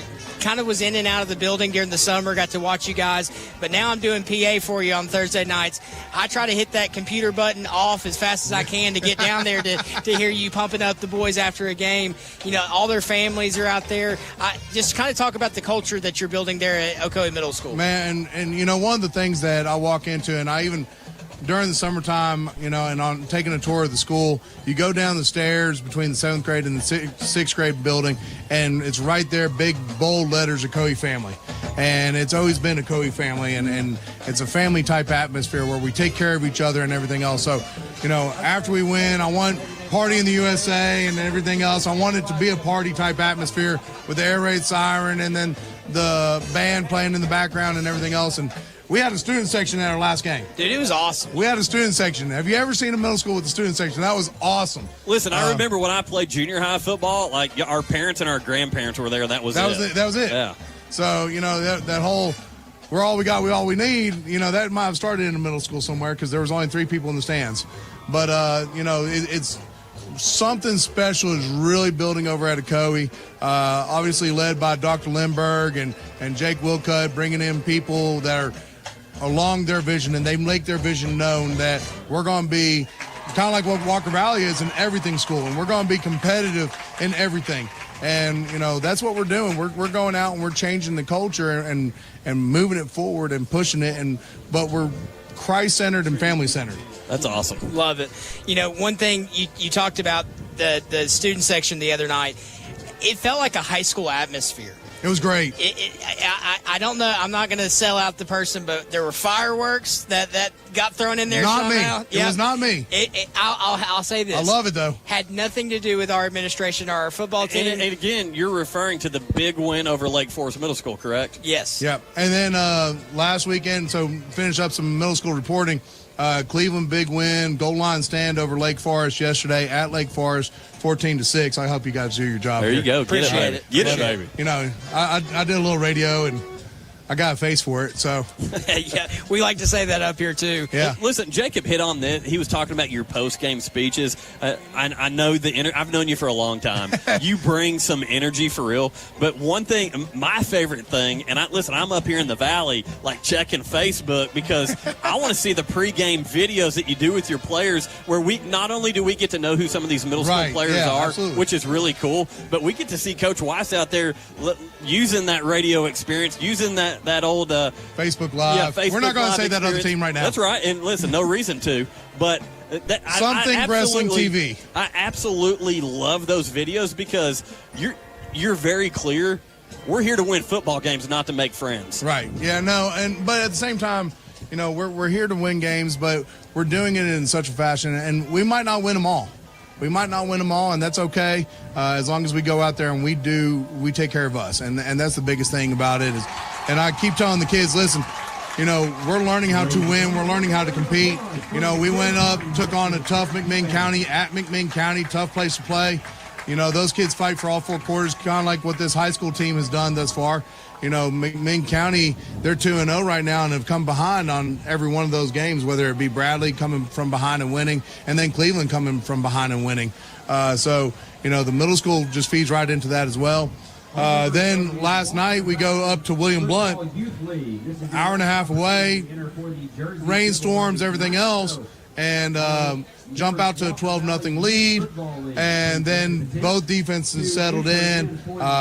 Great plays by Hezekiah Thomas, Drew Gibson with a forced fumble, then J.J. Francisco with the fumble recovery. Ben Overstreet stole him off the soccer field, and we call him Ben the red card Overstreet because he likes causing red cards in soccer. I said, dude, in football, that's legal. We're going to change it from football to football. And we have, and he's actually one of our starting outside backers now, and he's doing a great job. Picks off a slant pass, and we had 3 takeaways. And so it was a defensive stand, 12-0. Now I have to buy 100 and something donuts on Monday. So it's a good problem to have. That's Coach. a good problem to have. Coach Aiken said, hey, wings for defense. I said, Coach, we're on a middle school budget. We get donuts. Yeah, there you go.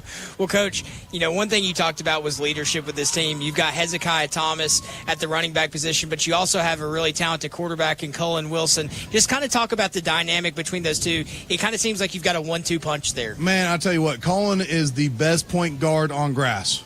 Okay, and I say that because he gets the ball out to who he's supposed to get the ball out to, whether it's Drew Gibson, as I alluded to, Campbell Nation, who had a fantastic night defensively, Brody Pesci, who stepped up for us. We stole him off the baseball diamond when we brought John Wilson in, and so I went fishing for that coach right there. Stole Brody off. We had a couple of injuries to other receivers, so Brody's had to step up and has done a fantastic job in his first year really playing padded football. But I'll tell you where the real leadership is, and it's with that lineman group, offensively and defensively. You got Ed Collins, Gabe Martin. If you don't know that name now, Cleveland area, watch out. Gabe Martin. I'm not trying to give away too many secrets, but that dude is a dog. And here's the deal. As good as he is on the football field, he's an even better young man in the classroom and in the hallways. So he's a fantastic ambassador of Coe football and does a great job with that. But the lineman group up front does a fantastic job. Zach Armstrong, Nolan Harrod, they do a fantastic job of pushing things, moving things. Josh McGay, he does a fantastic job defensive line-wise too. So, well, Coach, I think you brought up a good point. You talked about getting some soccer players out there. You started talking about getting some baseball players out there. I think it's so important in middle school to share the wealth. When you've got kids that are athletes and can play, get them spread out as much as possible. You even came over to our 6th grade baseball tryouts and were telling kids, hey, Walker Valley Youth League, kind of talk about the development of that Walker Valley Youth League coming up as well. Yeah, absolutely. So Walker Valley Youth League, first year starting up, and they're doing, they're going to get their bumps and everything else. But as I tell our middle school team, and I tell the 6th graders there too, when I see them, because they're in my weight training class, just 0-0 every week. Our goal is to get to 1-0 every week, but as soon as Friday hits, and for them Sunday, all right, relish a win, relish a loss, whatever it is, fuming it, whatever. But as soon as that next day hits, you got to be 0-0 mentality and go and try to get to that 1-0 mentality. And that's what it is. And, middle school, when they come in, they tell Coach Morris Sr., the password. I'm not going to say it online, but it's one of those things where it's just pushing the mentality of getting better every day, and that's what we break it down to every day. Getting better every day. I'm running the weight room now, and I have on my big whiteboard my favorite G word. Well, second favorite. God's number one, but my favorite G word as far as academics is growth. And the 6th grade Walker Valley, the Walker Valley youth, they're going to take some lumps because they just haven't been around. They're learning how to play football. But are they growing? Are they growing every day, every rep, every game? And they are. They got beat up pretty bad by Bradley Youth this past weekend. It was 48-0 at the half. And at the end of the game, it was 48-0. So, Bradley may be pulling off the dogs, maybe not. But at the same time, the Walker Valley kids are stepping up. The young Mustangs are stepping up and learning how to compete and finish games out. Once again, this is the Southland Finance halftime show. Southland Finance located at Peerless Road and 25th Street. Visit them online at www.southlandfinance.net. Again, we're joined here with Ocoee Middle School head football coach John Weiss. Hashtag Weiss era is what I like to say. I throw that out there a few times. Very thankful that you took the time to come up here and join us, Coach Weiss.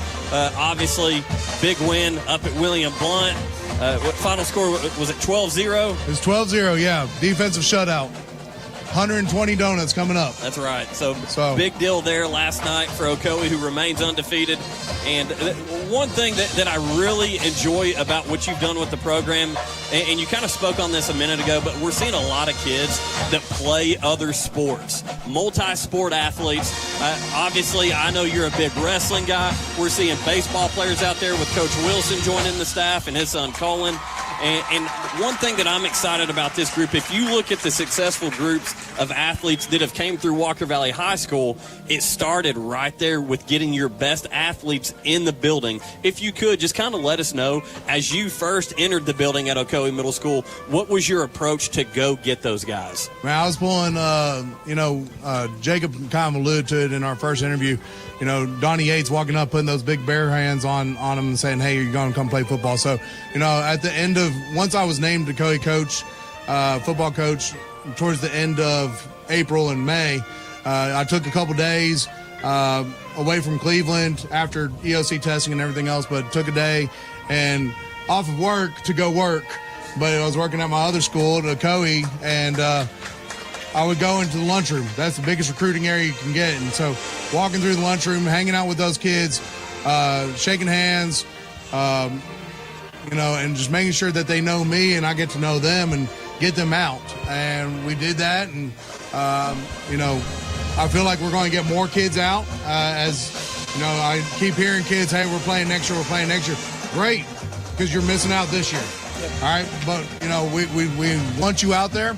We're having fun with what's going on, and we're seeing tremendous growth all the time. And that's, like I said, my second favorite G word behind God. Well, I'm pretty sure I heard you say both of those things at an FCA. You came and spoke at FCA at the end of the year last year. Oh, absolutely. And one of your favorite things is growth, not just in academics, but as the young man itself. And I'm seeing it in the hallways every day. I've got a lot of your football players who are also my baseball players coming to Bible study on Thursday mornings. Honestly, starting to get some interest from a lot of your football players as well, maybe opening that up. We love to see it. Ocoee Middle School is in a great place. Yeah, FCA kicked off today. I think there were close to 200 members, 200 young people ready to hear and spread the word of Jesus Christ. And it was a fantastic thing to see and witness. And just walk in there and, see all those young people wanting to grow in their love of Jesus. And that's what I love to see, love to hear, and it's fantastic. Ocoee truly is a family, and it's written on the walls, and the people in the building believe it, love it, and it's a culture.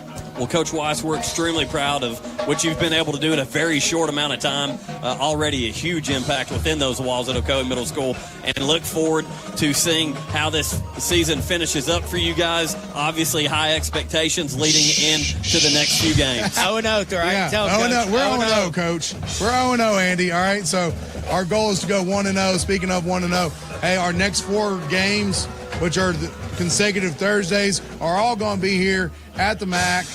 Varsity will kick off about 7. We're playing Sequoia this upcoming week on the 11th. Is that correct? I believe so. The 11th, the 18th, the 25th. The 25th is going to be 8th grade night. And then we finish it up on October 2nd against Cleveland here at the MAC. Which one's the Chilhowie game? We're going to plug Chilhowie will be the 8th grade game, I think. Wait, I believe you guys are coming to that. We are. Yeah, we are. You're going to have some mixed TV coverage for that game. Some mixed TV coverage coming to that game. It'll also be 8th grade night on that. That's going to be September 25th. So, once again, Sequoia on the 11th, Ray County on the 18th, and then Chilhowie, and then obviously Cleveland, and that's going to be a fun one there. I keep getting text messages all the time. I'm like, hey, wait.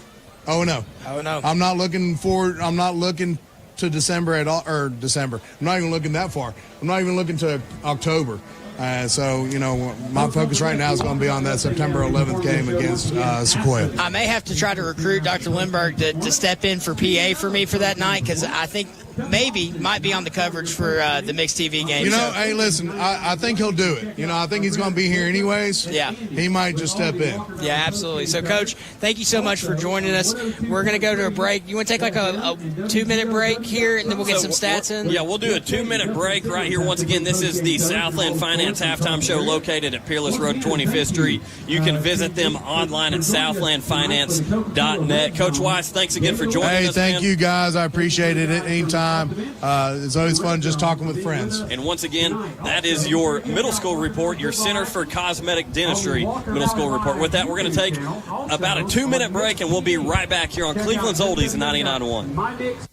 Whirlpool Cleveland is currently hiring for entry-level production roles. Starting pay $18.25 per hour, jumps to $19.35 per hour after 90 days. Benefits start on day 1, including medical, dental, vision, 401k, life insurance, and more. 120 total hours of paid time off. 10 hours the first 3 months. Remaining balance after 90 days. Apply at jobs.whirlpool.com. Jobs.whirlpool.com. Do your legs feel heavy, tired, or achy? Dr. James Gooden at Milligan Vein offers an office treatment that can make you look and feel better. And your procedure is covered by most insurance. Visit milliganvein.com or call Dr. Gooden today at 423-961-5682. Manhattan Materials is a hot mix asphalt producer in Cleveland. They make asphalt for contractors and supply for both commercial and residential projects. The finest hot mix asphalt in the region, conveniently located a mile from I-75. Call Manhattan Materials at 423-813-7007. You'll save a heap of money with a smarter mortgage from TVFCU.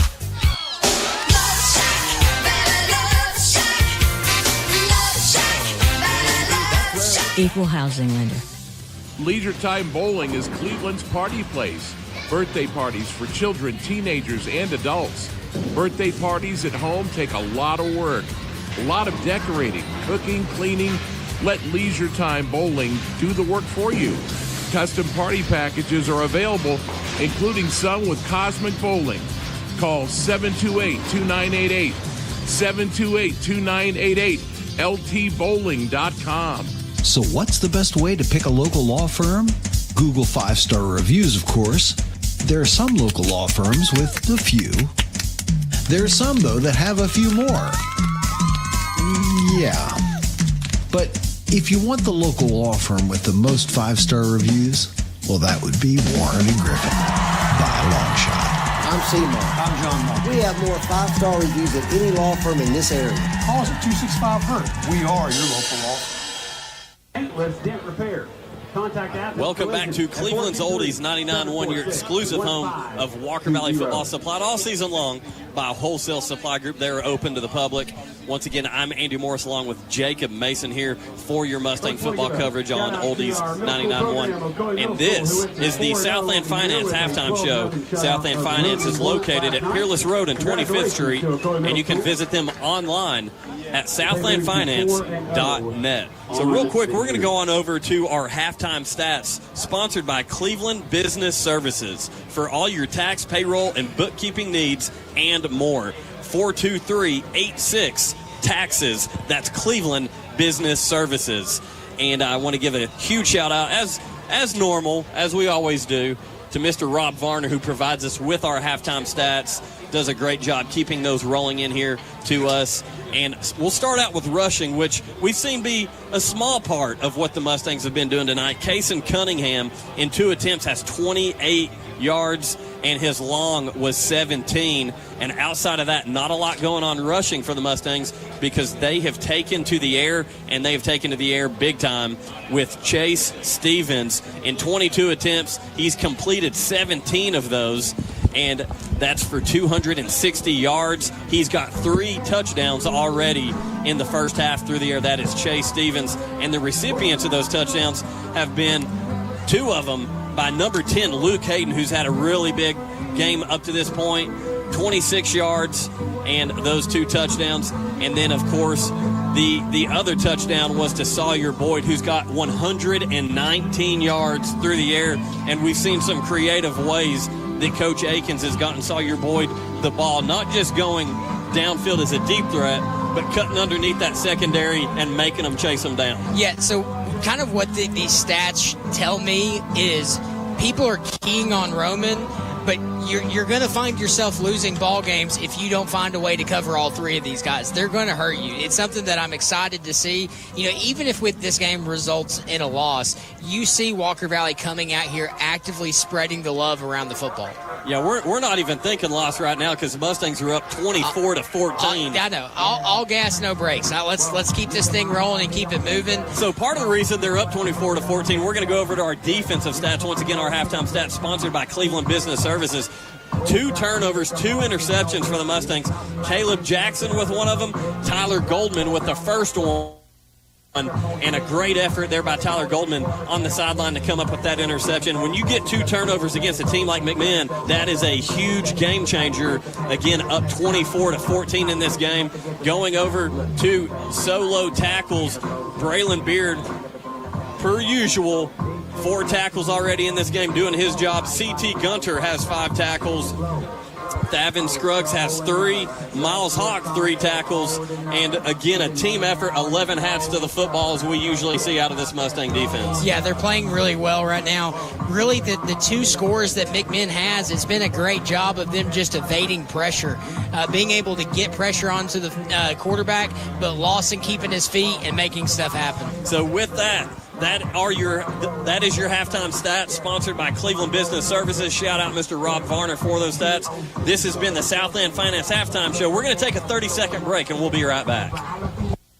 Wright Brothers Construction Company Incorporated has over half a century of experience completing some of the most challenging projects across the Southeast, from moving millions of cubic yards of excavation in Alabama to spanning rivers in Virginia. Find out more at WBCCI.com. WBCCI.com.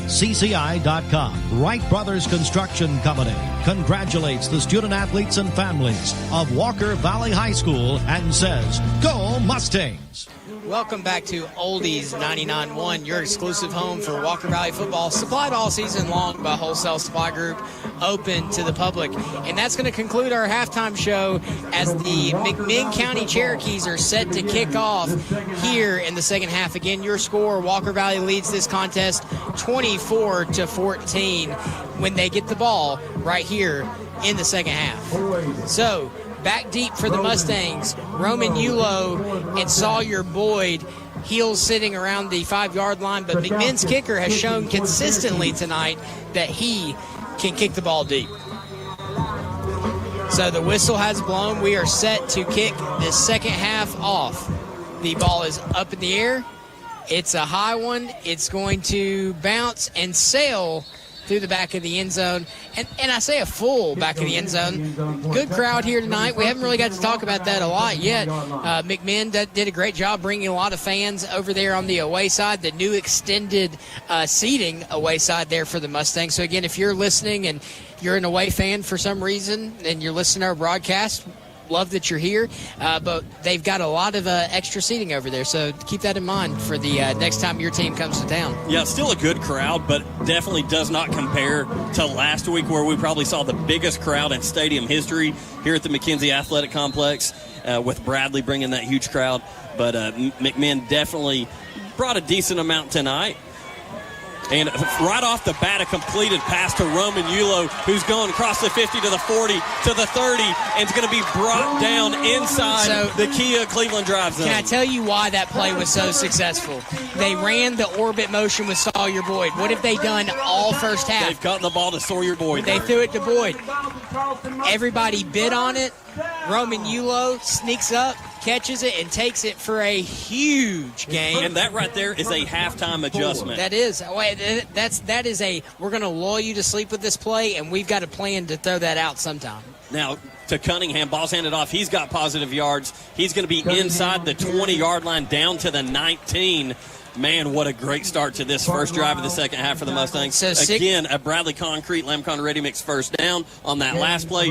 Then you go to Cunningham, who gets 6 yards on first down. Yeah, so 60 yards in 2 plays here coming out of halftime for the Mustang. Couldn't ask for a better start so far. Only 11:38. There is a penalty marker on the play, so we're waiting to see. It's going to be against McMinn. They just signaled. Is it going to be a face mask? I'm not quite sure. They've not announced the penalty, but they did signal towards McMinn. So it is going to be a face mask. Sure enough. So big penalty there. That's going to start bouncing them even closer to the end zone. That penalty sponsored by the Bradley County Litter Grant. So that looks like that ball is going to be marked now at the 10-yard line. So it's going to be 1st and goal here for the Mustangs. 2 plays, 1st and goal.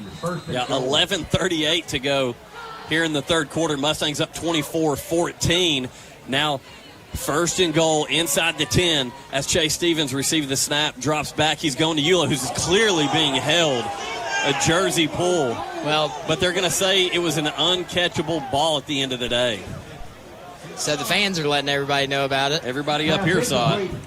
And so let me go ahead and describe Roman Yulo's inside shoulder. He's on the near side here, on the right side of the field, running towards the end zone to our right. And clearly the defensive back had the jersey just on the shoulder pad of Roman and pulled it off of his shoulder pad right in front of 2 officials. So a little confusing no call there. Yeah, you could have at least called defensive holding there, even if the pass is uncatchable. You could have called defensive holding, which would have been half the distance to the goal for 5 yards. But ball snapped, looking, going to go at it again. That's time, Luke Hayden. They're going to say it is caught. Touchdown, Walker Valley Mustangs. Number 10, Luke Hayden, Wright Brothers Construction touchdown. That's his 3rd touchdown of the game. You talk about keying on Sawyer Boyd. You talk about keying on Roman Yulo. What does that do, Jacob? Opens up Luke Hayden. Well, again, back to our point that we talked about at halftime. The Mustangs have 3 Mustangs in the garage. They got some high-power, horsepower wide receivers that are ready to get out there and work, and does a great job there of just being bigger, being more physical, and going up and getting the football. Shout out to our friends at Cleveland Ford. Talk about some Mustangs in the garage. Extra point is up. It is good. Walker Valley 31, McMinn County 14 with 11:16 to go here in the 3rd quarter. Right out of the gate. Gotta love the energy from the Mustangs. With that, we're going to take a 1-minute break. We'll be right back here on Cleveland's Oldies 99.1. Need cash? Check. Behind on bills? Check. Unexpected car repair, broken appliance, surprise vet bill? Check, check, and check. Time to check into Cash, your one-stop money shop.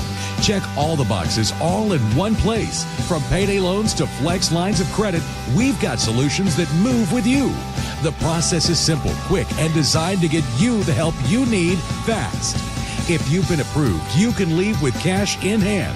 Check Into Cash also offers check cashing, money orders, wire transfers, and even gift card buyback. Check your worries at the door and check into a store to apply. We have stores in the Chattanooga area, including Cleveland and Athens. Or visit checkintocash.com to get started today. Check Into Cash. We fund today to make a better tomorrow. Subject to state regulations, eligibility, credit check, underwriting, and approval. Rates, restrictions, and fees apply. Visit a store for details. Ball is kicked. McMinn with another good return. They're all the way up to the 35. Going to keep the feet rolling at the 36-yard line. Another pooch kick that was taken about the 20-yard line, brought back to the middle, and just continued to ride that wall all the way to the other side of the field. But another great drive here by the Walker Valley Mustangs. They lead 31-14 with 11:08 left here in the 3rd quarter. Coach, couldn't ask for a better start for that Walker Valley offense. Listen, talking about a better start, I don't think there is one unless you return a kickoff. The weapons, you referred to them as the Mustangs in the garage. They're out of the garage. They're on the straightaway, and they are winning the race right now. They're street racing out there for sure. That's it. We do not encourage street racing, by the way. Ball snapped, thrown. Wide open. So got snuck over, I believe that, not quite sure who that was on the coverage. Don't want to call him out there because he just let the receiver sneak right by him there and got open for the first down for the McMinn County Cherokees, who are once again trailing 31-14. Mustangs leading big time here to start this second half. So that's going to be first down McMinn across into Mustang territory at the Walker Valley, we'll call it 43-yard line. So McMinn in the shotgun. Ball snap, looking to throw. He does. It's tipped at the line.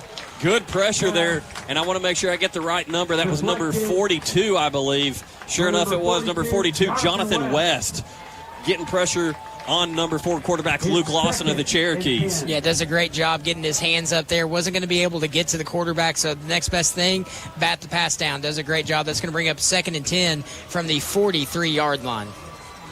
10:34 to go here in the 3rd quarter. Lawson in the shotgun. Ball snapped. It's going to be a handoff up the middle. Got some room to run. Going to be a gain of about 6 on the play. So that's going to bring up 3rd and 4. That's one thing I am surprised out of McMinn, that we have not seen them go to Peanut Dyer more. Obviously, Walker Valley did a good job early stopping that. Since then, they've only done it a couple times. They've kind of abandoned that run game. So, big 3rd down here for the Mustangs. Going to be 3rd and 4, trying to stop this McMinn County Cherokees offense. Ball snapped. It's going to be another handoff, and they're going to get just a really good push by that offensive line. I think you're going to see McMinn start going to that now that they're seeing it work. Yeah, absolutely. The only problem is they're going to have to do it quickly as they they trail 31-14. And one thing I really hope that this Mustang offense keeps doing is just keep the foot on the gas. No, you're absolutely right, Jacob. And here we are with 9:48 to go. Ball snapped, handed off up the middle, and he's going to break one away here. And if you can do that when you run the football, you'll keep doing it. Touchdown, McMinn. Absolutely. So that's going to make this a 31-21 ball game after the extra point attempt if it is good. So McMinn still in this fight. Yeah, don't put them to bed yet. No, you can't. You look at their first 2 weeks, trailing Bradley at the half, trailing Cleveland at the half. So this team has had to come from behind already twice this year, and they're still knocking on the door as they're attempting the extra point. The kick is up. Nearly blocked. And it is good. So your score, Walker Valley 31, McMinn 21. And real quick, I want to go over to our Billy Haney Meat Company scoreboard update. East Hamilton leads Chattanooga Central 37-0, and Oak Ridge leading Lenoir City. That's a region opponent now in Lenoir City.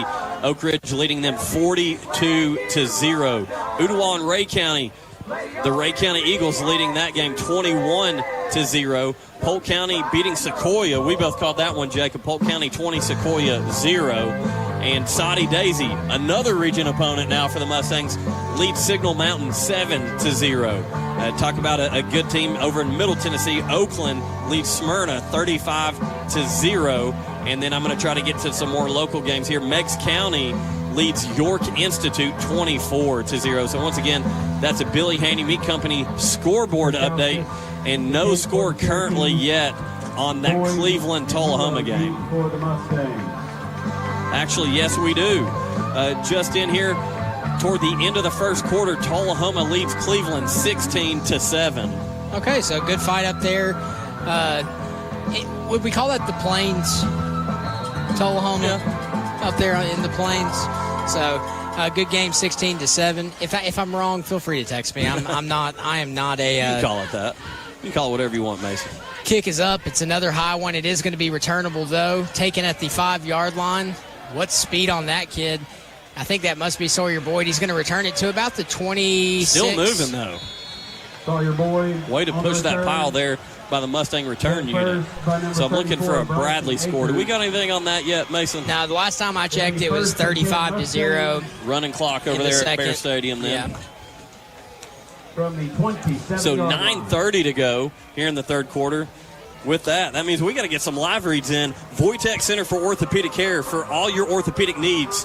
Voitech.com. That's VOYTIK.com. Yeah, I think you'll see Walker Valley keep their foot on the gas, but I think you're going to see a couple more runs mixed in to try to take some time off this clock. You got to continue scoring, but you want to try to chew up a little bit as well. So here we go with the Mustangs 1st and 10 from their own 26-yard line. 9:30 to go, leading McMinn by 10, 31-21. 1st and 10, they got two receivers out wide to the away side. Ball snap. They're going to go RPO. They're going to get that thing out quickly. Roman Eula with a diving catch across the 45-yard line for a Bradley Concrete Lamcon Ready Mix first down and close to another penalty. Let's see who that's against. Walker Valley Mustangs are starting to back up. So what a catch, though, by Roman Eula. That was a beautiful catch. Hate to see that one called back. What could have been about close to a 20-yard gain for Walker Valley is going to be called back. Once again, that penalty sponsored by the Bradley County Litter Grant. So let's see if we can get a call here. Illegal receiver downfield on the Mustangs. I guess Walker Valley figured, let's give them one more guy that they can't cover. I don't know. So it's going to bring up only a 5-yard penalty, so it's going to bring up 1st and 15 for Walker Valley from their own 21. 9:19 clicking down on the clock. Walker Valley taking their time here. 15 seconds left on the play clock. They're going to go empty set. Twins away, trips to the home side. Ball snap, looking, throws. It's going to be another shot. Oh, just slightly overthrown. That one was intended for Roman Eula. Just barely off from his reach, and that's going to have the clock down to 9 minutes and 1 second to go here in the third quarter. But, man, what an arm Yeah. By Chase Stevens. Chase Stevens is slinging it around tonight for sure. I wouldn't be surprised if you see that little orbit route again here in a minute and actually go to Boyd now that you've got to respect Roman Yulo streaking up the middle. But we will see. Looks like they're going to go empty set again here. Trips to the home, Twins away. Ball snap. Stevens looking, has some pressure, steps up in the pocket. He's going to take off and run. He's got some room to run, and he's going to have enough for a Bradley Concrete and Lamcon Ready Mix first down. Phenomenal feel there in awareness by quarterback Chase Stevens. The end started crashing around him. He stepped up in the pocket, realized had nowhere to go with the football, and headed straight to the sideline toward that pylon and got just past the first down marker. Absolutely. Chick-fil-A located on Key Street and Paul Huff. Download the Chick-fil-A app today. Dale's Heating and Air. Just call Dale's. Just call Dales.com. We need Dale's up here in this press box. It's still warm. It's fake pitch by Chase, who's excited to run the football apparently now, as he's going to get about a 7-8 yard gain. Yeah, he was probably tackled after about a 3 or 4 yard gain, but kept his feet a-chugging and did a great job of maintaining momentum. If you can get Chase to do that out of the quarterback position, you've got to respect 3 different facets of offense from Walker Valley, and that is so hard to defend. As now they go to the pitch to Kason Cunningham. He gets outside. He's got the first down, and he's across the 50, breaks his first 2 tackles, and is down at the McMinn 40-yard line for another Bradley Concrete Lamcon Ready Mix first down. Well, and something that I want to give him a lot of credit for is keeping the football there. He was tackled, basically being slung down by someone trying to rip the football away from him. He just said, "I'm stronger than you, buddy," and kept it moving.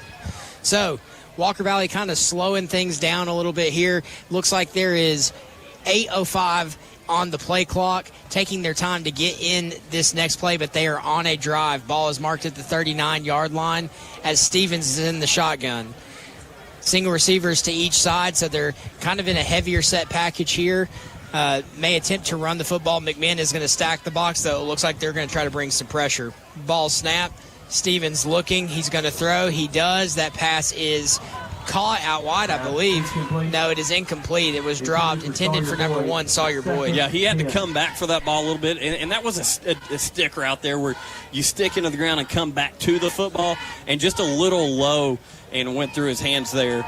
Could have scooped that one up, but a tough catch to make. So that's going to bring up 2nd down and 10 Walker Valley, as again they lead McMinn 31-21 with 7:36 to go here in the third quarter. So 2nd and 10, trips to the away, Twins to the home. Stevens is in an empty set. Ball snapped. He's dropping. Roman just ran right by everybody. He's got his man, and it is going to be caught inside the 5-yard line.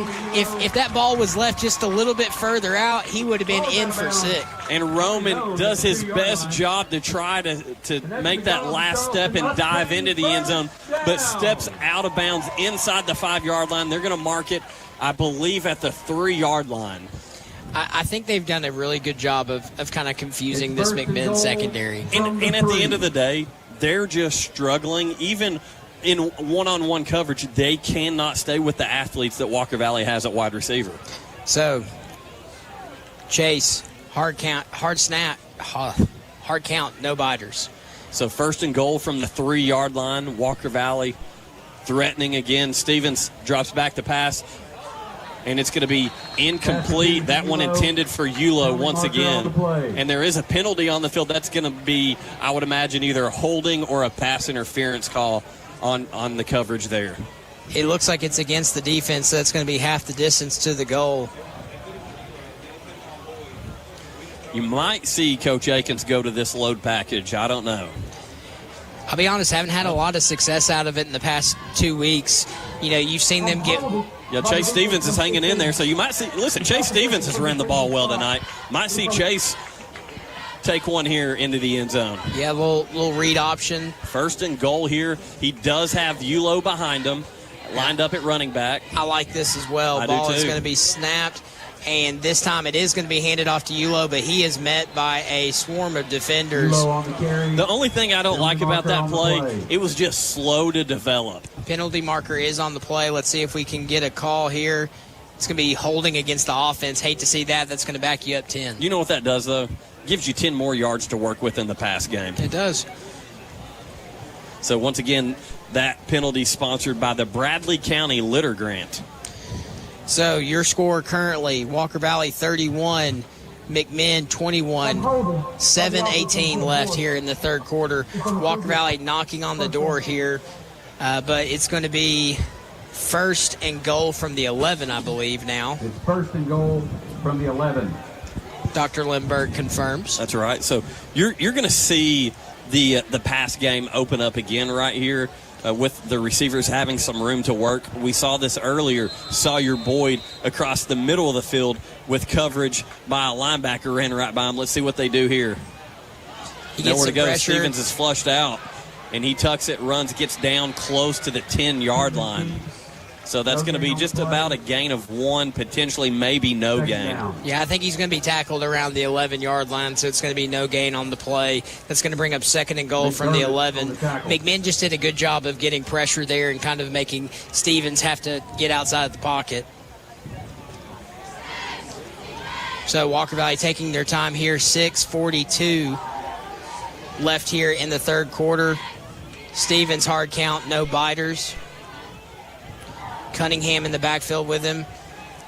Out wide to the away side, you have Hayden and Boyd. Down here, the home side, you've got Romulo. Ball snapped, looking across the middle. He tucks it. He's got Stevens some room is to take up this the one middle. in. And he is going to be tackled at the, I want to say, about the 3-yard line. McMinn did a good job of getting Hass to the football. What a gutsy run there by Chase Stevens. Takes a pretty hard hit there at the end as we see him kind of limping off the field a little bit and starts to jog, so he seems to be okay. But, man, he took a couple shots there as the Mustangs able to get the ball back down. They're going to say he got it down to the 1-yard line. So now we see Romulo and the load package from this Mustang offense. Man in motion here to the near side. Ball snapped. It's Yulo, and it looks like he stays on his feet, and he sure is does. in 4-6 touchdown, Walker Valley Mustangs. And that's a Wright Brothers Construction touchdown. This one, number 6, Roman Yulo, and that gives the Mustangs a 37-21 lead as the Stangs get set for the extra point with 5:41 to go here in the third quarter. And McMinn is just struggling with this Mustang offense. And what did we say? I believe we both had this prediction. This was going to be a high-scoring game. Yeah, I ended up saying 28-21, but I said it was more so I didn't think that they would open it up as much as they did. I called for, if they're going to win this game, they're going to have to come out swinging and keep their foot on the gas. So you've seen it, 38 points in the first 3 quarters of play, and you still have 5:41 left in the third quarter. That's it. With that, Walker Valley 38, McMinn 21. We'll be right back here on Cleveland's Oldies 99.1. When life gets busy, Little Caesars can be there to help with hot and ready pizzas and more from 4 to 8 p.m. You can't beat the taste of delicious pizza at a great price and hot and ready for dinner. 3 locations, Paul Huff, Key Street, and McGrady Drive, or order online.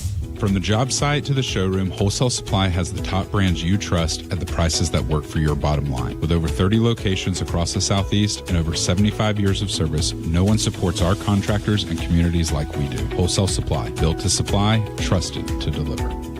Wright Brothers Construction Company Incorporated has over half a century of experience completing some of the most challenging projects across the Southeast, from moving millions of cubic yards of excavation in Alabama to spanning rivers in Virginia. Find out more at WBCCI.com. WBCCI.com. Wright Brothers Construction Company congratulates the student athletes and families of Walker Valley High School and says, "Go Mustangs!" Welcome back to Cleveland's Oldies 99.1, your exclusive home of Mustangs football, supplied all season long by Wholesale Supply Group. They're open to the public. Once again, I'm Andy Morris along with Jacob Mason, live here at the MAC for this region matchup between the McMinn County Cherokees and your Walker Valley Mustangs. Currently, Walker Valley leading 38-21 with 5:41 to go here in the third quarter. Unfortunately, in my opinion, that was probably about to be the best kickoff of the night outside of the one that started from the 50-yard line. Did a great job of splitting the defenders, and it looked like it was going to roll into the end zone, but Walker Valley was given a offsides penalty, so that is going to be a 5-yard penalty. They're going to re-kick from the 35, and that's just going to give McMinn a little bit better field position. It's also going to give us a chance to see how big of a leg the Mustang kicker, Chris Malik, has. as he gets set. Solid kick. And he's still going to get this one pretty close, about the 12-yard line. The returner for McMinn takes it up the middle, and the Mustangs are there. Much better coverage this time. Right there, first to meet him on the tackle, Cooper Godsey, number 41, the junior defensive lineman, doing a good job anchoring down the middle of that coverage. Wojtek Center for Orthopedic Care. For all your orthopedic needs, Wojtek.com. Crown, your Jeep and Ram headquarters in Southeast Tennessee. I-75 at exit 20. So here we go now for this McMinn County offense as they're set to start this drive at their own 26-yard line, with Walker Valley again leading 38-21 with 5:34 to go in the third quarter. So McMinn coming in at quad set. They're going to bring a man in motion. Ball is snapped, and looks like they're going to give it to him. He's going to bounce it back up into the middle, but there's a host of Mustangs there, but not before he gets a good gain. Probably about 6 yards. They'll bring up 2nd and 4. And we're seeing kind of what I said, McMinn trying to go back to that run game, because that's one of the few things they've had success with, Jacob. And to your point, you're running out of time. You're about to be under 5 minutes in the third quarter. There's only so much clock you can eat up running the football 5-10 yards at a time. Yeah, absolutely. So you're going to bring a man in motion again. Empty set for Luke Lawson. Ball snapped. He's looking to throw. He drops back, has some time. He throws, and it is going to be nearly intercepted. Great coverage there by Scruggs. Yeah, that was Scruggs. That was a 0-on-0 crime right there. Maddox Frazier was the intended receiver, number 0 for McMinn. He did a good job of playing a little defense on that play and knocking it out of Scruggs' hand. So it brings up third down for this Mustang defense, 3rd and 3. Ball snapped, handed off. It's a keeper, and he's going to have enough for the first down, McMinn. First met by number 2 of the Mustangs, Aiden Burns. It's going to be enough for a first down. That was Peanut Dyer once again, the tough running back for the McMinn County Cherokees. Yeah, it looked like a little bit of a counter play there for the Cherokees. Pulled the 2 guard and tackle from the other side and just did a good job of blocking that up for enough for a first down. But 4:25 ticking down the clock. The Mustangs lead 38-21. Lawson, snap, dropping back, under pressure. Feels He's going to have pressure to from Hawk. Miles Hawk nearly brought him down. And Miles Hawk gets another opportunity and slams him to the ground. Actually, Braylon Beard right there with him. Braylon Beard got there. Miles Hawk got up off the ground, got a hold of him, and then Braylon Beard picked him up and dumped him like a dump truck. Talk about Wright Brothers Construction. That they dumped him out there on the turf. Listen, I might need to talk to Braylon Beard about getting on the wrestling team, because that was a pretty solid double leg right there. Hey, I think so. Scooped him up, slammed him down. I know he likes some basketball, but I think you might have a wrestler in that one. So 3:43, 2nd down and 21 for the Cherokees. They hand it off to Peanut up the middle, and he's going to be stopped after about a gain of 4 yards.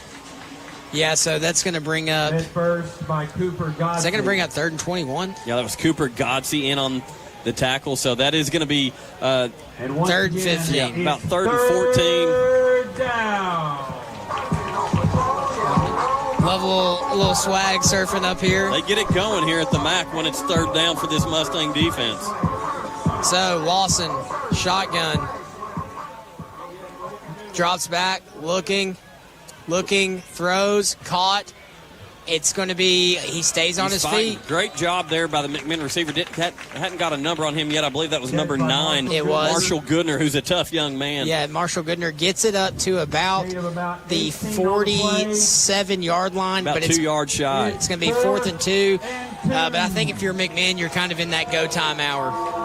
4th and 2. They're on their side of the 50 at about their own 40. We'll call it 46, 47-yard line. 47-yard line it is. Honestly, this is not a terrible time for a timeout for the Cherokees, but they elect to stay on the field. Clock is ticking down to 2:25 left in the third quarter. You can imagine it's Peanut. No, it's a pass, and it's completed right up the seam to number 13. One of the few plays that we've consistently seen McMinn have success with. That was number 13, Nathan Kessler, the big-bodied receiver who picks up the first down for the Cherokees. Yeah, they did a good job of freezing the linebackers there with an RPO. And RPO stands for run pass option. That time, kind of showed the run, pulled it, and made a good pass. Looks like there is going to be some kind of stoppage. I believe that's an injury stoppage. Going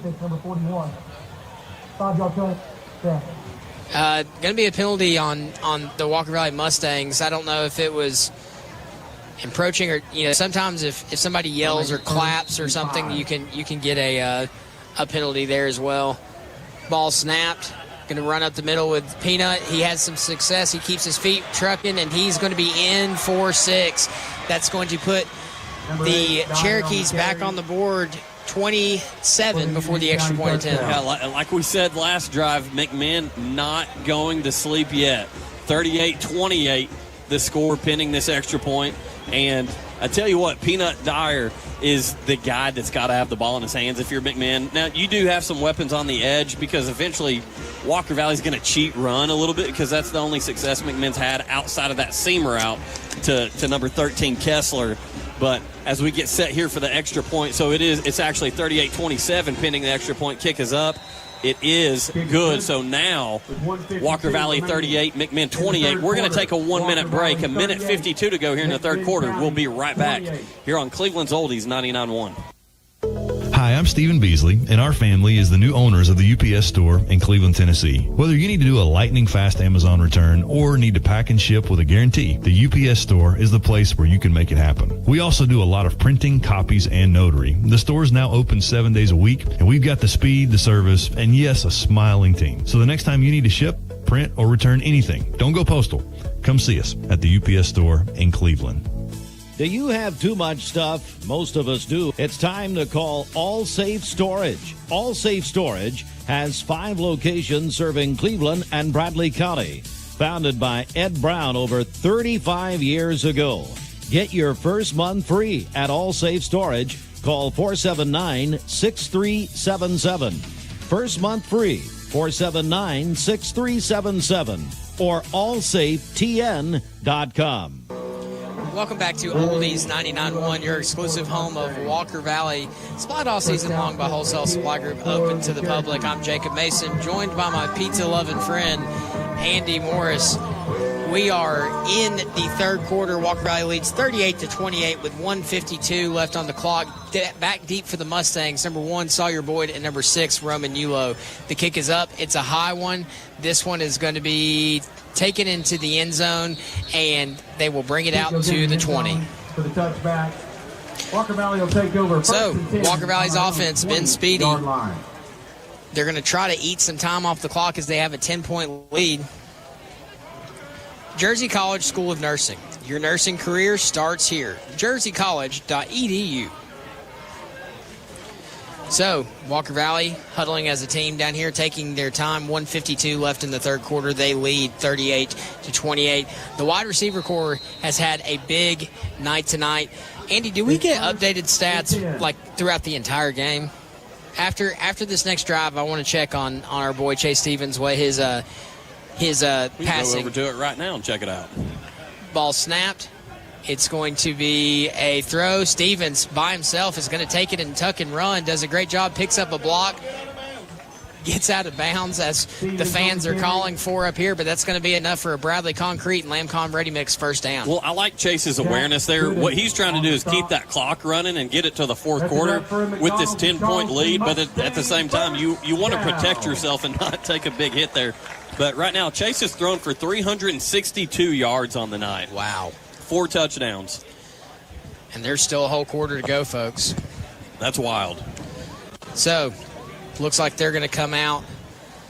Single receiver set to both sides. Ball snapped. Handoff to Cunningham up the middle. He's got some room to run. He's going to have enough for a Bradley Concrete and Lamcon Ready Mix first down. And you've got to love the energy that Kason Cunningham runs the football with because he's so explosive. It's like he's being shot out of a gun out of the backfield there for that huge Bradley Concrete Lamcon Ready Mix first down with 1:25 to go here in the third quarter. Pope and them doing a good job of getting in their bag in the sense of they're making plays look the same. That time brought Boyd in motion. Everything flowed right with him. being able to run it right up the middle. They're going to go with the fake pitch. Stevens not going to have any success on that one, though. Going to be tackled right at the line of scrimmage. That's going to bring up 2nd and 10 with 1:05. One thing that I don't like right there is that we snap the football with 20 seconds. I want to bleed this clock out to the fourth quarter and try to control the ball to start the fourth to really put the pressure on this McMinn offense when they get back on the field. Yeah, absolutely. So inside of 50 seconds now, looks like they're going to come out in an empty set here for Stevens. Looks like it's going to be trips to the home, trips to the away, Twins to the home. Thrown, deep ball, he's open, and it is caught by number 6, Roman Yulo, all the way down to the 20-yard line. Folks, the DBs just can't keep up with these Mustangs that are out here street racing. And they're running right past the corners. It's just a personnel mismatch is all it is. It's 1st and 10. So 1st and 10 from the 21, 33 seconds on the clock. It is now started again. The Mustangs lead 38-28, but they are knocking on the door. Got a huge stat update. Chase Stevens is now thrown for 397 yards. 3 more for a 400-yard night. It's going to be a pitch out wide to Cunningham. He's going to take it all the way to the sideline. Way to get to the edge there for Cunningham. Carried by Cunningham.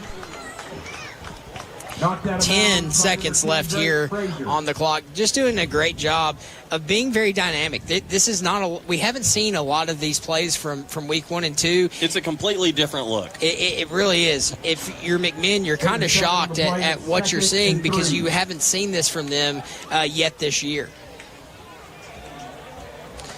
And so 10.4 left on the clock. Walker Valley leads 38-28, but they are inside the Kia of Cleveland drive zone. Ball is marked down at the 14-yard line. It is 2nd and 3. Trips, go ahead. Yeah, I was going to say the same thing. Trips here to the near side, and you've got Sawyer Boyd here on the edge, but they're going to go up the middle, and I believe that was Yulo on the carry who was lined up at running back in the backfield, and sure enough it was, and it looks like he may have enough for a first down.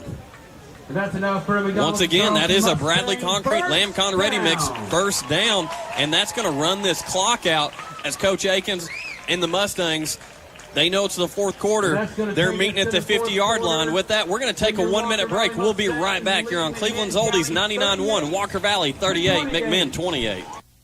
United Community has proudly served our community's banking needs for 75 years. We've put our customers first since the very beginning. Need a mortgage that fits your budget? Ready to turn your side hustle into a small business? No matter what your goals are, we're here to help you meet them. Because for 75 years, we've listened to our customers and tailored our financial services to fit their needs. And we're not stopping anytime soon. Go to ucbi.com to learn how we can serve you. Member FDIC, Equal Housing Lender, NMLS number 421841. This is Neil Scott, GM of United Structural Systems. We're currently looking to expand our teams at both our Chattanooga, Cleveland, and Knoxville offices. We have a first-class benefits offering with medical, dental, vision, and ancillary benefits, PTO upon hire date, referral bonuses up to $2,500 per referral, 401k, and weekly production bonuses. And we have career paths, leadership development training, and even employer-sponsored industry certifications. If you're interested in joining, please go online at ussTN.com/careers or call us 423-320-8883. Welcome back to Cleveland's Oldies 99.1, your exclusive home of Walker Valley football, supplied all season long by Wholesale Supply Group, open to the public. I'm Jacob Mason, joined by my good friend and co-host on lots of shows now, actually, but here at Walker Valley High School, they lead 38-28 starting the fourth quarter. They just can't get rid of it, Slim Money. Hey, I love it. We have a good time with it. There's no doubt about it, especially when we're calling these Walker Valley games and they're up 38-28.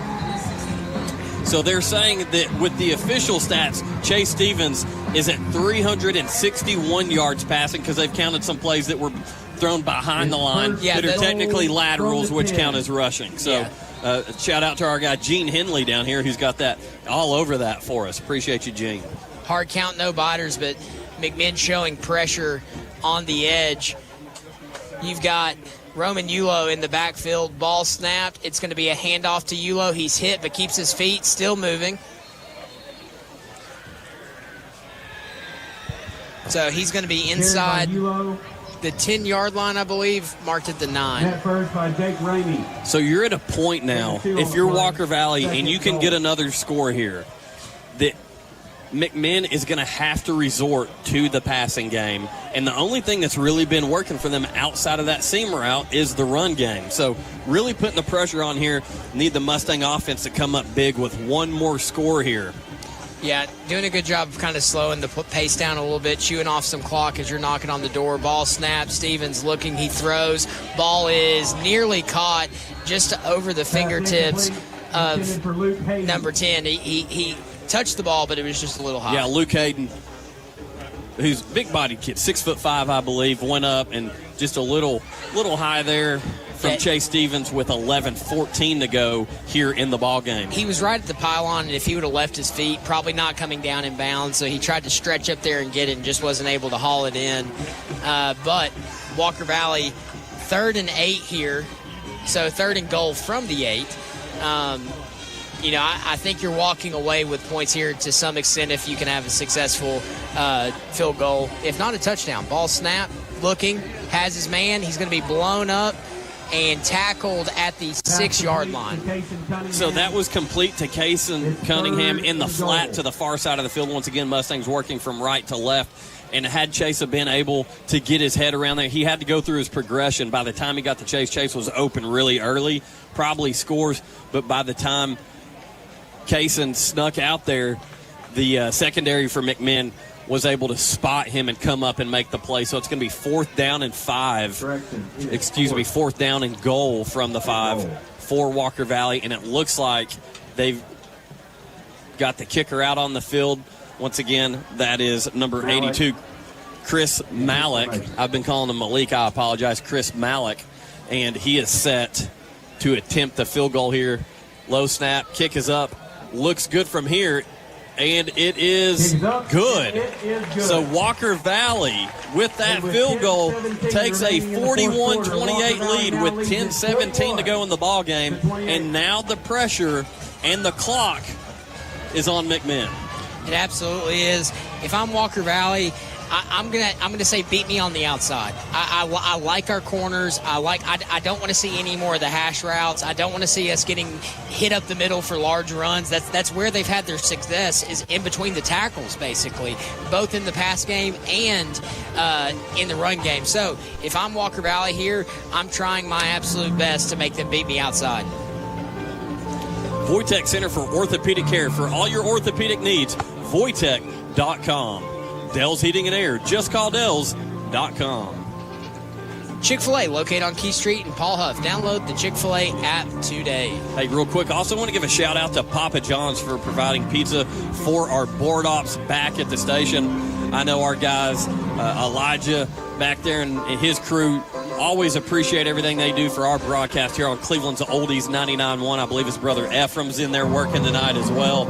So shout out to those guys. Everything you do for us, we appreciate it. And definitely hope you guys are chowing down on some pizza.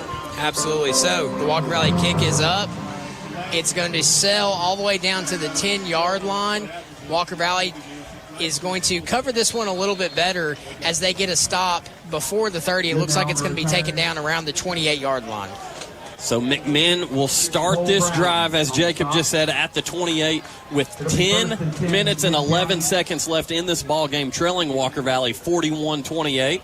And it is, I tell you what, another takeaway. Mustangs already have 2 on the night. Both of those took place in the first half. Another one would be really nice right here. Yeah, it would be absolutely huge. It would really kind of, in my opinion, nail this one into the ground. But McMinn going to keep swinging. They got twins to both sides. They're going to put the running back in motion. They're going to hand it off up the middle and do a great job. Probably a gain of 3 on the play. That's going to bring up 2nd and 7 and keep that clock moving. Yeah, so you got to imagine for McMinn, there's got to be a little bit of a panic here, looking up at that scoreboard, seeing that clock continue to tick, and your bread and butter's been the run game with Peanut Dyer, and held to a short gain there. You're just burning so much time. So really, the clock for sure in favor of the Mustangs, and McMinn's passing game really irrelevant at this point. Absolutely. So they're going to send a man in motion, making trips to the far side. Ball snapped, thrown up the gut, and it is caught again right there in that soft zone. That's the only, and I say that on the heels of saying their pass games are relevant. That one route, for whatever the reason, that seam route, we've seen it 5 times work now. Outside of that, the pass game has been irrelevant for McMinn. 9:28. Now they're on the other side of the field. Ball marked at the 40. Ball snapped. Looking, dropping, throws. Intercepted. There's that turnover we were looking for. And I believe it was number 2, Aiden Burns, stepping up the safety, coming up big with an interception. And really, I think that was caused by the pressure of not of the defense, but of having to move quickly. Excuse me. Lawson and them tried to get on the ball and move, and just kind of went through his progression really fast. Didn't see number 2, and number 2 goes up and snags. Tell you what, Aiden Burns is fired up, too. You see him on the sideline celebrating with his teammates there as the Mustangs are in the driver's seat with 9:16 to go in the ball game, leading 41-28. This is where I want to see a death march. I want to see them take it down there. Or, hey, heck, let's not do a death march. Let's just keep our foot on the gas. Listen, this offense that we're seeing right now with Chase Stevens at quarterback is eerily similar to Colton Gibson slinging the ball around to all the weapons that he had. I know. I'm having to get out of my old verbiage because normally I'm saying, hey, let's just be physical, run the ball. They're not. They're going to go an empty set, throw it, caught across the middle to Sawyer Boyd. Sawyer Boyd. He's to the 45, to the 50. He's running right by everybody. See ya, folks. He is gone. 5, touchdown. The fastest man on the field, number 1, Sawyer Boyd, just ran past 11 Cherokees, and they had no chance. Absolutely none. It was a short 10-yard dump there. It's a route that they've run multiple times tonight. They get everybody flowing back. Sawyer Boyd is too quick for anybody to cover, and as the McMinn defenders try to come get him, he just takes that thing and runs right by him. Again, keeping our foot on the gas, 47-28. You know who's probably really excited right now?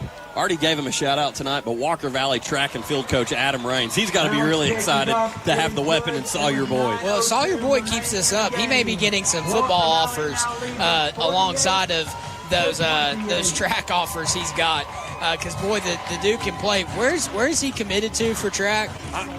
Listen, if Coach Raines is still listening, let us know. I know he's had a ton of offers, a lot of people interested in him. For some reason, I want to say Miami. Maybe so.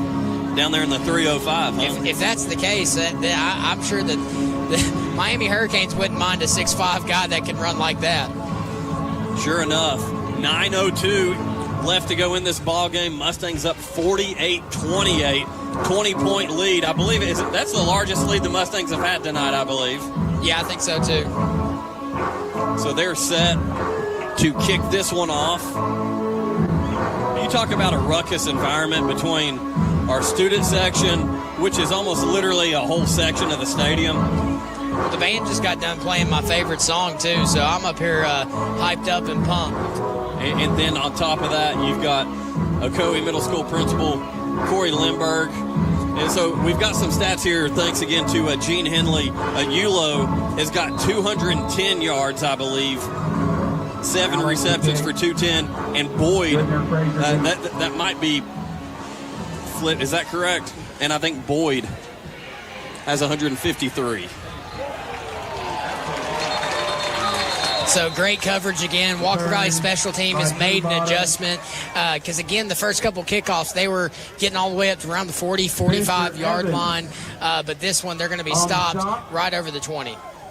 Yeah, so once again, Roman Yulo, 210 yards receiving on 7 receptions. And then Sawyer Boyd, as we just saw that long touchdown, he's got 153 yards. Not to mention a couple of those to him were those plays that were behind the line of scrimmage. That are going to be counted, I guess, as rushing yards. Some rushing yards, yeah. So I believe roughly about 187 total yards for Sawyer Boyd. Man, what a weapon and addition he has been to this Mustang offense. Well, and then you got Luke Hayden with 3 TDs. McMinn looking deep. They're going to throw, air it all out. day. They're about to get in. Oh, that was a 50-50 ball, and I believe the McMinn receiver came down with it. Sure enough, he did, past the 50-yard line. And I was about to say that was nearly another interception, but the the big-bodied receiver for McMinn goes up and makes a big play. And outside of 13, Kessler, that's one of the first big, deep plays we've seen from a receiver for McMinn. Yep, especially on the outside. They've been sneaking up there in the seam and had some success there, but McMinn goes hard count, no biters. Looks like they're going to hand this one off to the outside, and they've got some room to run. He's going to have enough for a first down and a lot more. He is pushed out of bounds. Looks to be around the 22-yard line. Yeah, this is one of those things that you got to have a lot of respect for the Cherokees and Coach Bo Cagle. They are not laying down.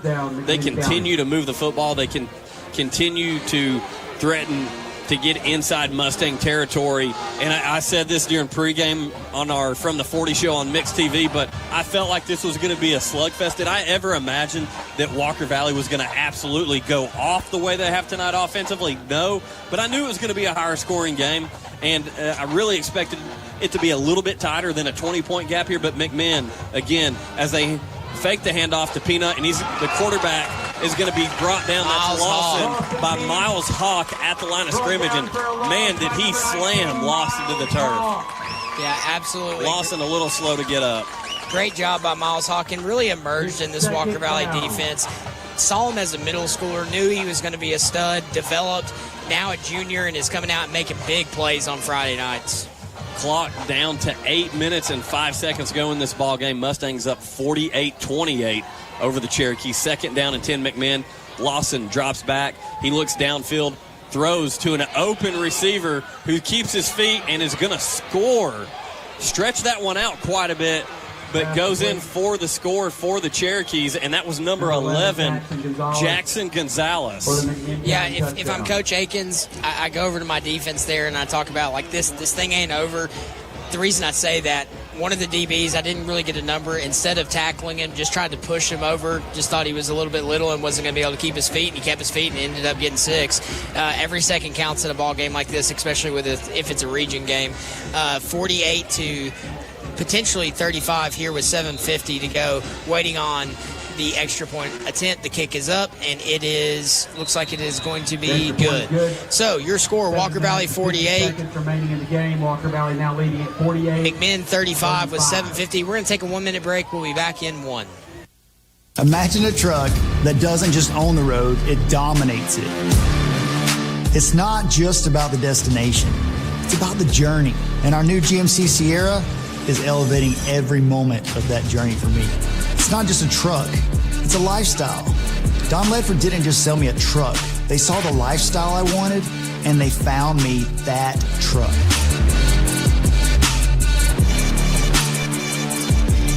Hometown service with a smile. If that's something you haven't experienced in a while, then maybe you should talk with the friendly staff at Joe Rogers Office Supply. With free delivery, no minimum order requirements, and a great selection of office supplies and office furnishings, they're sure to brighten your day. Visit or call today at 476-7527. That's Joe Rogers Office Supply for friendly hometown service with a smile. Welcome back to Cleveland's Oldies 99.1, your exclusive home of Walker Valley football, supplied all season long by Wholesale Supply Group, open to the public. And, man, do we have a high-scoring one here. Walker Valley 48, McMinn 35 with 7:50 here left in the fourth quarter. Yeah, McMinn set to kick this one off. Want to pay attention, make sure there's no trickery here for McMinn, who's going to try to pull out all the stops. Their defense has not really been able to help them a whole lot tonight. So definitely want to make sure. I almost feel like Coach Akins is aware that right now we see them down on the field telling the Mustangs to creep up in case there is an onside kick. And it is not going to be. It's going to be a deep kick. This one fielded by Yulo at about the 10-yard line, and he's going to take it right up the middle there and keeps his feet, breaks a couple tackles across the 30, and is going to be brought down at about the 34-yard line. So 7:41, 48 to 35, Walker Valley leads. Again, I'm sticking with it. All gas, no brakes. Let's keep on doing. Don't go away from what's been working for you. Absolutely. Walker Valley does have a commanding lead in this game, but a lot of time left on the clock, and these Cherokees aren't giving up anytime soon. So Walker Valley been super successful in the air tonight. Chase Stevens absolutely lighting it up, has a couple of touchdowns, a little bit more than a couple. I believe he has 4, if I remember correctly. 3 to Luke Hayden, who is just a big jump ball threat at 6'5". Then you got Sawyer Boyd, who's been an absolute burner for the Mustangs. Then, there's this guy named Roman Yulo, who's only been playing for him for 4 years. Yeah, the last time and the only time that the Mustangs have beaten McMinn was in that 2023 basically region championship game, and Roman had the go-ahead touchdown for the Mustangs. This one completed out to Luke Hayden, number 10, on the Mustang sideline. He's going to have enough for about 6 yards, it looks like. Yeah, I love that play call because it keeps the clock rolling. It's basically a run that you just did on the outside to get a good gain of, it looks to be like they might even say he gave 7 on it. We're going to say 6, 7, like the middle schoolers like to say nowadays. If you're a teacher, that drives you absolutely nuts. So, Walker Valley taking their time. Clock is probably going to click under 7 minutes before they snap this ball. And I believe that Chase Stevens, quarterback, as he drops back, has an open receiver in Yulo, who brings the football down at the McMinn County 40, maybe 39. They're going to say the McMinn County 39-yard line. To go up there and get that and to be able to get a foot down. Such an athlete. You can tell why he's committed to Austin Peay, who had a great week last week. Went over to Middle Tennessee and absolutely laid the wood to him. But I'll be honest, I think there's a couple guys on this Walker Valley team that might be getting some calls from some coaches here in a little while. 6:47 to go in this ball game. Walker Valley up 48-35 as they continue to drive now in Cherokee territory across the 40 at the McMinn County 39-yard line. Mustangs are going to run the ball up the middle to Cunningham. He's going to bounce it back into the middle. He's going to have enough for a Bradley Concrete. Is he a wrestler? Listen, no, he's not. He needs to be, though. First contact, does not go down, puts a hand to the turf, and continues to fight for probably another 6-7 yards, keeping his feet. God, dude, I'm telling you, that play right there, seeing that effort from Cason Cunningham fires me up. Absolutely. I mean, he basically was crab walking while running, being able to stay on his feet and get some more yardage. Also keeps this clock rolling. About to be under 6 minutes of play. Hard count, no biters. Play clock sits at 16 seconds. So Twins out to the home, single to the away, ball snapped up the middle to Cunningham. Still on his feet. Great effort. Was stopped at the line of scrimmage. Now they're going to drag him forward. He's dragging the big guys right now. Now he's starting to get some help from his teammates as they continue to go deep into McMinn territory, close to the 10-yard line. Cason Cunningham, I'm going to throw this out. I know we're on radio. Stud. Cason Cunningham is a stud. Yeah, absolutely. For someone who has been viewed as undersized and not, going to be very effective. He sat in the behind a bunch of good running backs that ended up transferring out, and the boys coming out here and showing. Hey, let the haters hate. Let them hate because he's showing that he is more than capable. Clock is going to click down to 5:15. Walker Valley leads 48-35. It's going to be 2nd and 3 for the Walker Valley Mustangs after a gain of 7. 5 seconds left on the play clock. Ball is snapped. Going to be handed off to Yulo. He's going to bounce it outside, be stopped, and he's going to get down. I would have liked to have seen a hurdle there. You start diving for ankles, go ahead and jump over those guys. Yeah, Roman Yulo slow to get up here. Yeah, that scared me a little bit. I did not like the way he dove right at his ankles. Yeah, I think he's acting more like it's a cramp. I can't tell, though. I hope that is the case for Roman. Obviously, a huge night tonight for the Mustangs. With that, we're going to take about a 1-minute timeout. Again, Walker Valley 48, McMinn 35, 4:53 to go in the ball game. We'll be right back in 1. Southern Heritage Bank has been serving Cleveland for 25 years and celebrates our past, present, and future. Have you visited our newest location at the Pi Center? The Pi Center, Partners in Industry and Education Innovation, is an impressive educational facility preparing students for the future, and we are happy to be part of it. But not only are we serving students, this Southern Heritage Bank location is here for our entire community. Stop by 2285 Parker Street Northeast to visit our full-service branch. Southern Heritage Bank, a division of First Citizens National Bank. Member FDIC. Is your home leaking money through drafty walls and ceilings? For just $300, Independent Insulation Services will perform a complete air leakage test, identifying where energy and comfort is slipping away. We'll evaluate your home's performance and design a solution that fits your budget. A healthier, more energy-efficient home starts with the right test. Call today and schedule your home air leakage evaluation. 423-716-3762. Independent Insulation Services, your spray foam experts. Welcome back to Cleveland's Oldies 99.1, your exclusive home of Walker Valley football, supplied all season long by Wholesale Supply Group, open to the public. They're inside the Kia Cleveland drive zone here. Walker Valley is knocking on the door to make this over 50 points scored. Ball is snapped. It's going to be a handoff up the middle, and he is going to be stopped just short of the end zone. Got a quick stat here. Chase Stevens, quarterback for the Mustangs, has thrown north of 450 yards tonight. We believe he's around 464 yards. Again, Gene Henley taking care of us there with that stat. He's been pretty close, pretty accurate all night. So what an amazing night through the air. And then to top it off, to talk about some knockout punches, Kason Cunningham on the ground has provided that here late for the Mustangs as he's just shy of the goal line. I imagine they're going to give him another shot right here. They are. Ball's handed off. He's going to follow his tacklers, and he is in for 6. Walker Valley Mustangs touchdown. Yeah, that's a Wright Brothers Construction touchdown. Kason Cunningham. So Walker Valley puts 54 on the board with 3:56. Walker Valley leads 54-35. Dominating performance here by the Mustangs tonight. Listen, Kason Cunningham deserves that touchdown. The work he's put in tonight, unbelievable effort from Kason Cunningham. Again, Mustangs up 54-35.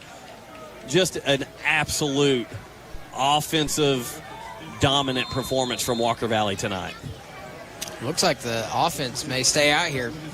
Might be playing a numbers game, I guess. I'm not sure. I believe so. Scores 54-35, and it looks like, sure enough, Chase Stevens stays on for the 2-point conversion here at quarterback.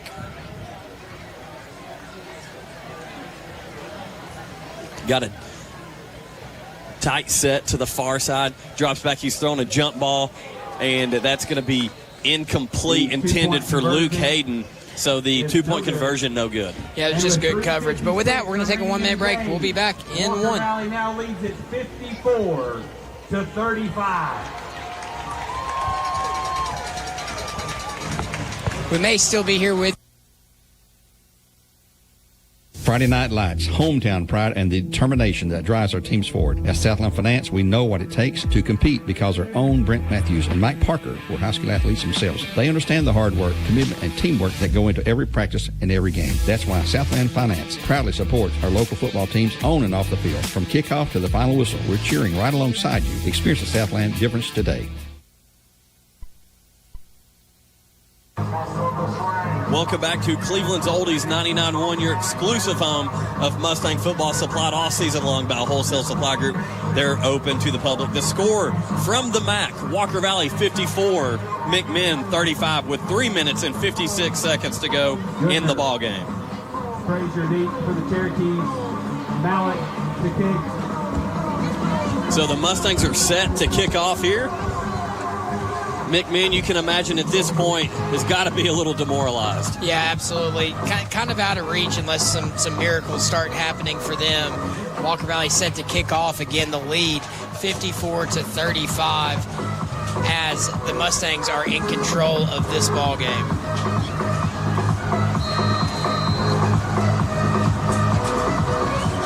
So kick is up. It's going to be a short kick to about the 15-yard line. McMinn takes it, tries to bounce it back into the middle. This time, Walker Valley has made a good adjustment, and he is going to be tackled around the 26-yard line. Met first by Jones Hicks. Yeah, Jones Hicks there. I'm sure you could hear over the PA making a good tackle there for the Mustangs. From their own 28-yard line. So, ball's marked at the 28, 3:48 to go here in the game. Walker Valley leads 54-35, and Coach, just super impressed with the Mustangs offense coming out, throwing haymakers towards this McMinn defense, who we know has a good defense, has played two really good teams well, and so excited to see this Mustang offense kind of step into their new identity. No, you're exactly right, and the weapons on the edge of the story for the Mustangs is McMinn, quarterback Lawson drops back, Good coverage by the Mustangs, but he rolls out here to the near side and creates a soft spot in the defense. That one was completed to number 9, Marshall Goodner, for the first down Cherokee. I like how you said creates a soft spot, because he did. He started scrolling out, and that linebacker bounced up, and then he realized, oh, shoot, I still have responsibility. And by the time that he realized that, Lawson had picked his receiver and thrown to him. So the ball's going to be marked at the 45-yard line with 3:26 left in this game. McMinn is marching down the field. Ball snap, looking to throw, looking deep, throws it out wide, and it is intercepted by number 3, Michael Wood. Big money Mike. Michael Wood with the huge turnover here, and you can imagine that's just going to seal this thing up. Yeah, absolutely. Listen, we've talked about how awesome the offense has been in the pass game, but how many turnovers is that? Is that 4 turnovers? Yeah. That's 4 interceptions. Unbelievable night. I know you look at the scoreboard and you see 35 points and think that's not great, but this has been such a shootout. You've had 4 turnovers via interception for this Mustang defense. Yeah, I'm going to say the same thing I said on the pregame show.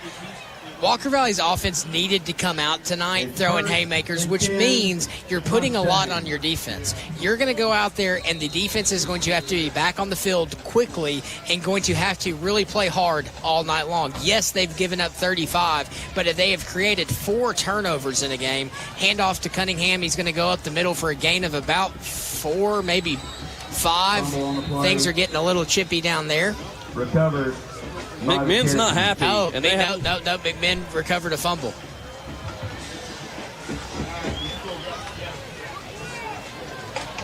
So you go from one turnover to another.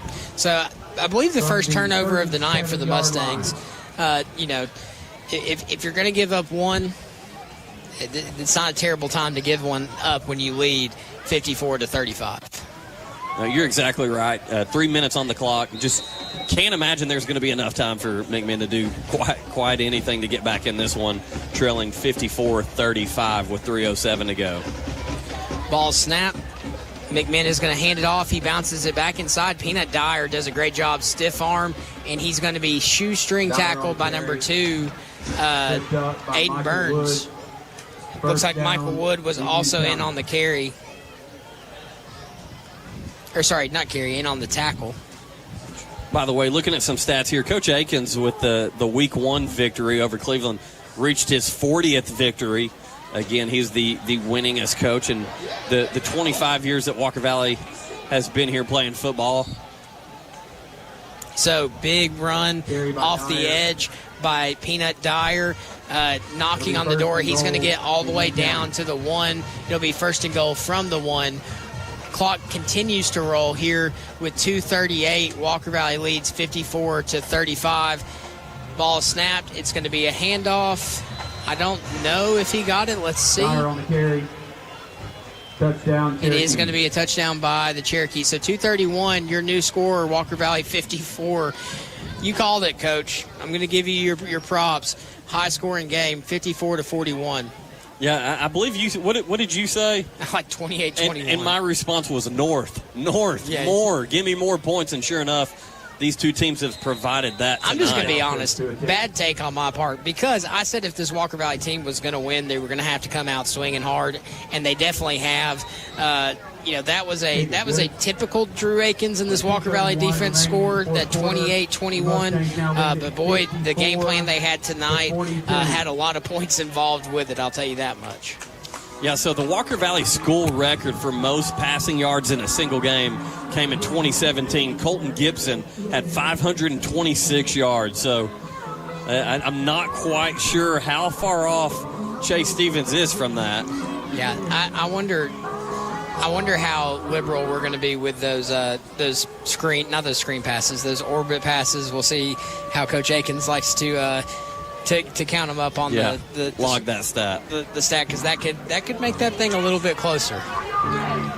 But what a performance tonight from not only Chase Stevens and all these receivers, you have to give credit to the Walker Valley offensive line, who, let's be honest, they struggled last week against a tough Bradley team.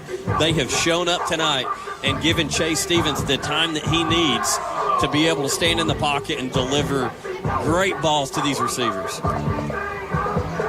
So McMinn set to kick. I would completely assume that they are going for some kind of onside kick. You know, they might try to fool the Mustangs here and do a little pooch punt and see if they can get to it quicker. They may go for the traditional and just see if they can get a good hop to go their way. 2:31, Walker Valley leads 54-42. Give credit to this McMinn team. Never stopped fighting in this game. Rolled with the punches. Kept on fighting back and clawing their way. And really, you know, they're still in a 12-point ball game here with 2 minutes and 31 seconds to go with all 3 timeouts. Yeah, we've got the hands team on the field. As you mentioned, McMinn, got to find a way to get the ball back. You can expect an onside kick, and they do. It's going to be fielded by Walker Valley. That's number 5 of the Mustangs. I believe that's Jackson. Yeah, and that was a very aggressive onside kick attempt. You basically gave 2 kids about 10 yards to get as fast as they could run and run into each other and hope that somebody got on top of the ball. But Walker Valley recovers with 2:26, leading 54-42. Yeah, that was Caleb Jackson that recovered that. Great job by him having the hands team there on the field. But I want to bring up some history here, some Walker Valley history. We remember, a lot of our listeners, those Colton Gibson, Glenn Ryan-led offensive units from Walker Valley, where you just absolutely saw him go to the air with the weapons that he had around him. And Zeke Westfield, Cooper Melton, Trent Nunley, or excuse me, it wasn't Trent, it was Bryce Nunley. Bryce Nunley. Nunley boys, good friends of mine. Appreciate those guys. Get them confused every once in a while. But Bryce Nunley, that's what this offense reminds me of. And I think not only have they figured it out, but obviously Coach Akins has, as he goes to Cason Cunningham, who runs for about 8 yards.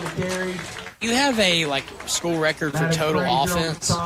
I'm looking for it right here, but you've got to imagine that Walker Valley fairly close to that. But I remember several games with Colton Gibson in that group where, I mean, you're talking an insane amount of yardage and points put up. They would win games 50-something, 40-something, and they would lose a couple. Was that the group that put 69 on Cleveland? I believe so. Yes, that's exactly right. You're spot on. Over there at Benny Monroe Stadium. All right, so shotgun ball is snapped. It's going to be a handoff to Cunningham, and he's going to keep his feet rolling, and he has enough for a Bradley Concrete and Lamb Conready mix. First down with 1:38 left on the clock. I don't think McMinn is going to try to stop the clock anymore at this point. Yeah, Walker Valley and Coach Akins, this offense definitely just trying to burn up that clock as we're down underneath 1 minute and 30 seconds to go in the ball game. Walker Valley 54, McMinn County 42. Man, those are some big-time numbers there right there, Jacob. So 654 yards, 661 yards of total offense for this Mustang offense. What an incredible night. And I'm going to see if I can find that total yards in a game. Well, you're going to add to him because Cunningham bounces off the outside, and he's going for more. He's going to have enough for a first down and a little bit more. So the most passing yards in a game is 526. That's Colton Gibson in 2017. Trying to look for some team records here. First down. So 46 seconds left here in the game. McMinn is not going to try to stop the clock. I think Walker Valley probably goes into a safety package, or maybe they, keep handing Cunningham his rock and say, go out there and get us a few more. Clock now under 30 seconds to go in the game. Ball snapped. It's going to be takes a knee. Got to appreciate the effort from both teams tonight, but what a dominant effort from this Walker Valley offense as they are going to get the huge region win over the McMinn County Cherokees. The final score, Walker Valley 54, McMinn 42. What a night from the Mustangs, Jacob. Absolutely. I have a feeling that we're going to have to wait a little bit to talk to Coach Akins. There's a lot of people in the house tonight. Mixed TV's in the house. You've got News Channel 3 in the house. You got our good friend Gene Henley. Whoa. Local 3 in the house. Local 3 in the house. You've got Gene Henley over here. Bunch of people up here that are wanting to talk to him after a big victory against a region opponent. And I want to say this is a good quality McMinn team. Walker Valley has just figured out who they are. They know their identity offensively now, and what a phenomenal effort that is from the offensive side of the ball from the Mustangs tonight. Yeah, I have a feeling that if this is the type of offense that we're going to roll out onto the field, that the defense might be doing a little bit more conditioning here in the next couple of weeks. Man, I tell you what, you talk about like a true round robin early between all our local teams. Like, there's no consistency for who's beating who. There's absolutely zero consistency. Yeah, absolutely. So with that, after that, we are going to take you want to take a good little break. We're going to have to wait on Coach Akins. We'll get all of our stats that are flowing in here. Let's take a 4-minute break. We will get your stats to you as quickly as possible. We'll be back in 4. Walker Valley final here at the MAC, 54-42. Each morning I arrive while the world still sleeps, slicing fresh cuts of certified Angus beef. Yeah, that's my Food City butcher. I need your advice. How about a gourmet burger with a little spice? I'm hosting a cookout and it has to sizzle. Try ribeyes with balsamic glaze, but just a drizzle. Nobody does food like Food City. When competition is fierce, sports injuries happen, and Center for Sports Medicine and Orthopedics is here to help. Saturday sports clinics are available at our Chattanooga and Cleveland offices from August 23rd through November 8th for the treatment of non-emergency orthopedic injuries like sprains, strains, and fractures. Doors open at 9 a.m., no appointment needed to be seen by our highly trained physicians and clinical staff. Saturday sports clinic dates are subject to change. Check sportmed.com for the latest information. That's sportmed.com. Being a roof in the summertime is so difficult because my family is gone. They're off on vacation. They're at the beach, and here I am, alone. I wish they would just call Langley Roofing because I need some attention. I need a few repairs. I have a lot of work to do, and Langley Roofing can take such good care of me. I protect my family. I just need a little love, and Langley Roofing can make sure I live a full, healthy life, even get the financing taken care of. LangleyRoofs.com. See a loved roof? Chances are it's a Langley. Hi, my name is Jessica, and I teach aerobic cross training, or AXT as we call it for short, at the Cleveland YMCA. Get ready to sweat and have fun. This class is perfect for individuals who like to mix it up during their workout. It is a high-intensity workout. However, I do go over plenty of modifications. We incorporate fat-burning cardio as well as strength training while utilizing body weight, resistance bands, steps, and free weights. By the end of class, we have achieved a total body workout. Get ready to sweat and have fun. Our legal system is complex, and your case may impact several areas of the law. Don't just hire a lawyer who focuses on one thing. Hire a team of experienced attorneys ready to handle your case wherever it may lead. Call Logan Thompson, one of the area's most respected law firms. From personal injury to criminal and family law, from contract disputes to disability, the team at Logan Thompson will work together to ensure you are well represented and well compensated. Logan Thompson, we fight to win. Friday Night Lights, hometown pride, and the determination that drives our teams forward. At Southland Finance, we know what it takes to compete because our own Brent Matthews and Mike Parker were high school athletes themselves. They understand the hard work, commitment, and teamwork that go into every practice and every game. That's why Southland Finance proudly supports our local football teams on and off the field. From kickoff to the final whistle, we're cheering right alongside you. Experience the Southland difference today. Tennessee Wesleyan University offers more than 80 majors and minors at the undergraduate and graduate levels. With a TWU pledge, students may be eligible to attend tuition-free. A 10-to-1 student-to-faculty ratio ensures students receive individualized attention, and Tennessee Wesleyan remains one of the most affordable colleges in the region. Visit tnwesleyan.edu to learn more about on-campus and online opportunities. Choose blue at Tennessee Wesleyan University. Imagine a truck that doesn't just own the road, it dominates it. It's not just about the destination. It's about the journey. And our new GMC Sierra is elevating every moment of that journey for me. It's not just a truck. It's a lifestyle. Don Ledford didn't just sell me a truck. They saw the lifestyle I wanted, and they found me that truck.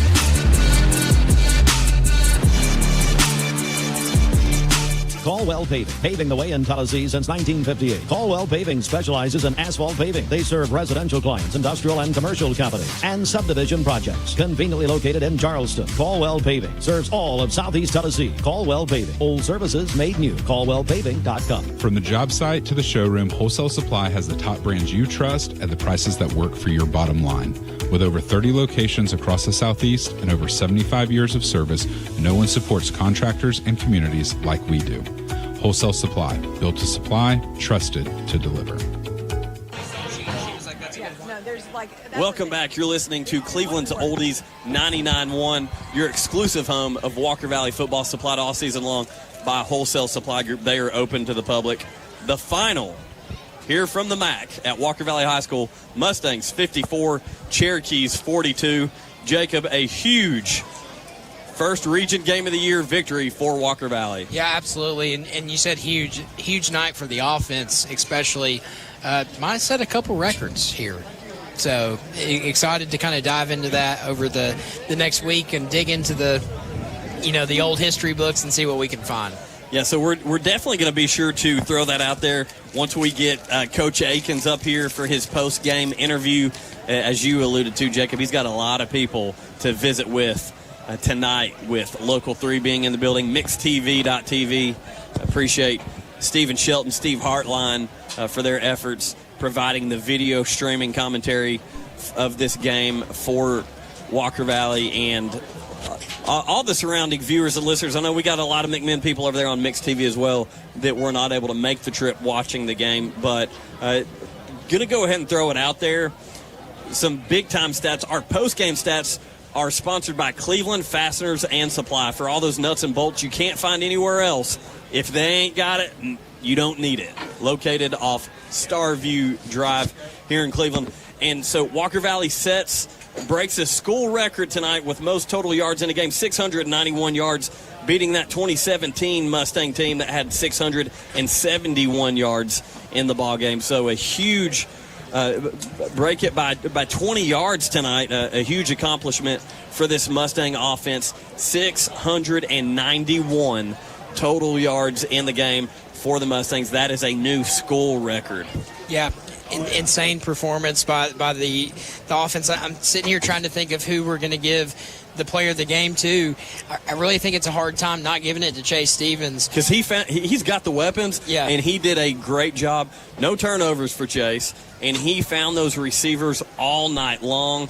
And he didn't force one thing. You can look at all the good things that happened, all the touchdowns, all the receptions. But one thing that I really like that Chase Stevens did tonight for the Mustangs was that he made sure he never put the football in jeopardy. He never tried to attempt a throw that he didn't need to make. And that is a huge reason tonight why Walker Valley set that school record and walked away with the 54-42 win over region rival McMinn. Yeah, absolutely. Just incredibly impressed, and I want to give the coaching staff some credit. They went out of their comfort zone a little bit. They normally like to run a slow-paced offense that controls the clock, that kind of controls what they do. They like to go hard count. They were all foot on the gas tonight. They were not afraid to put their defense in a tough position to constantly. I don't think people realize how hard it is to.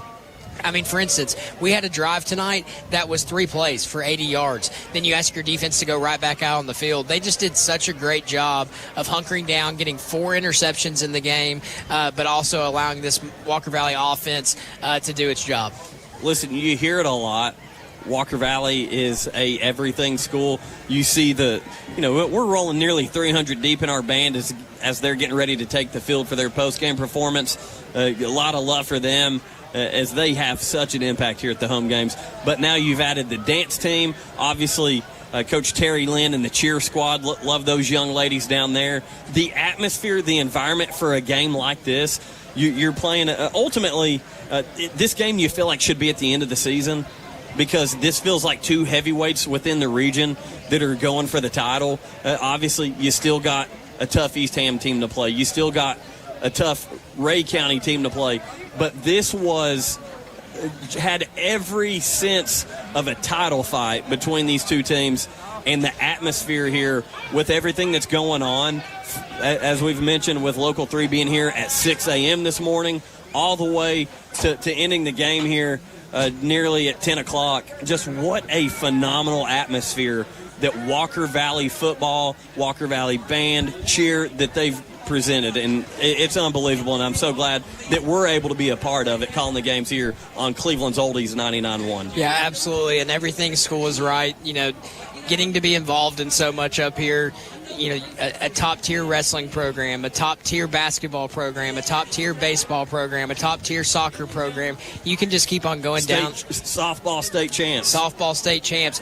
Flag football for the girls. State runner-up. Yep. You just have lots and lots of programs, and you love to see kind of the mentality that Coach Akins has helped build just kind of across the building as one valley has really shown its way in the past couple of years. But with that, we're going to take a 3-minute break.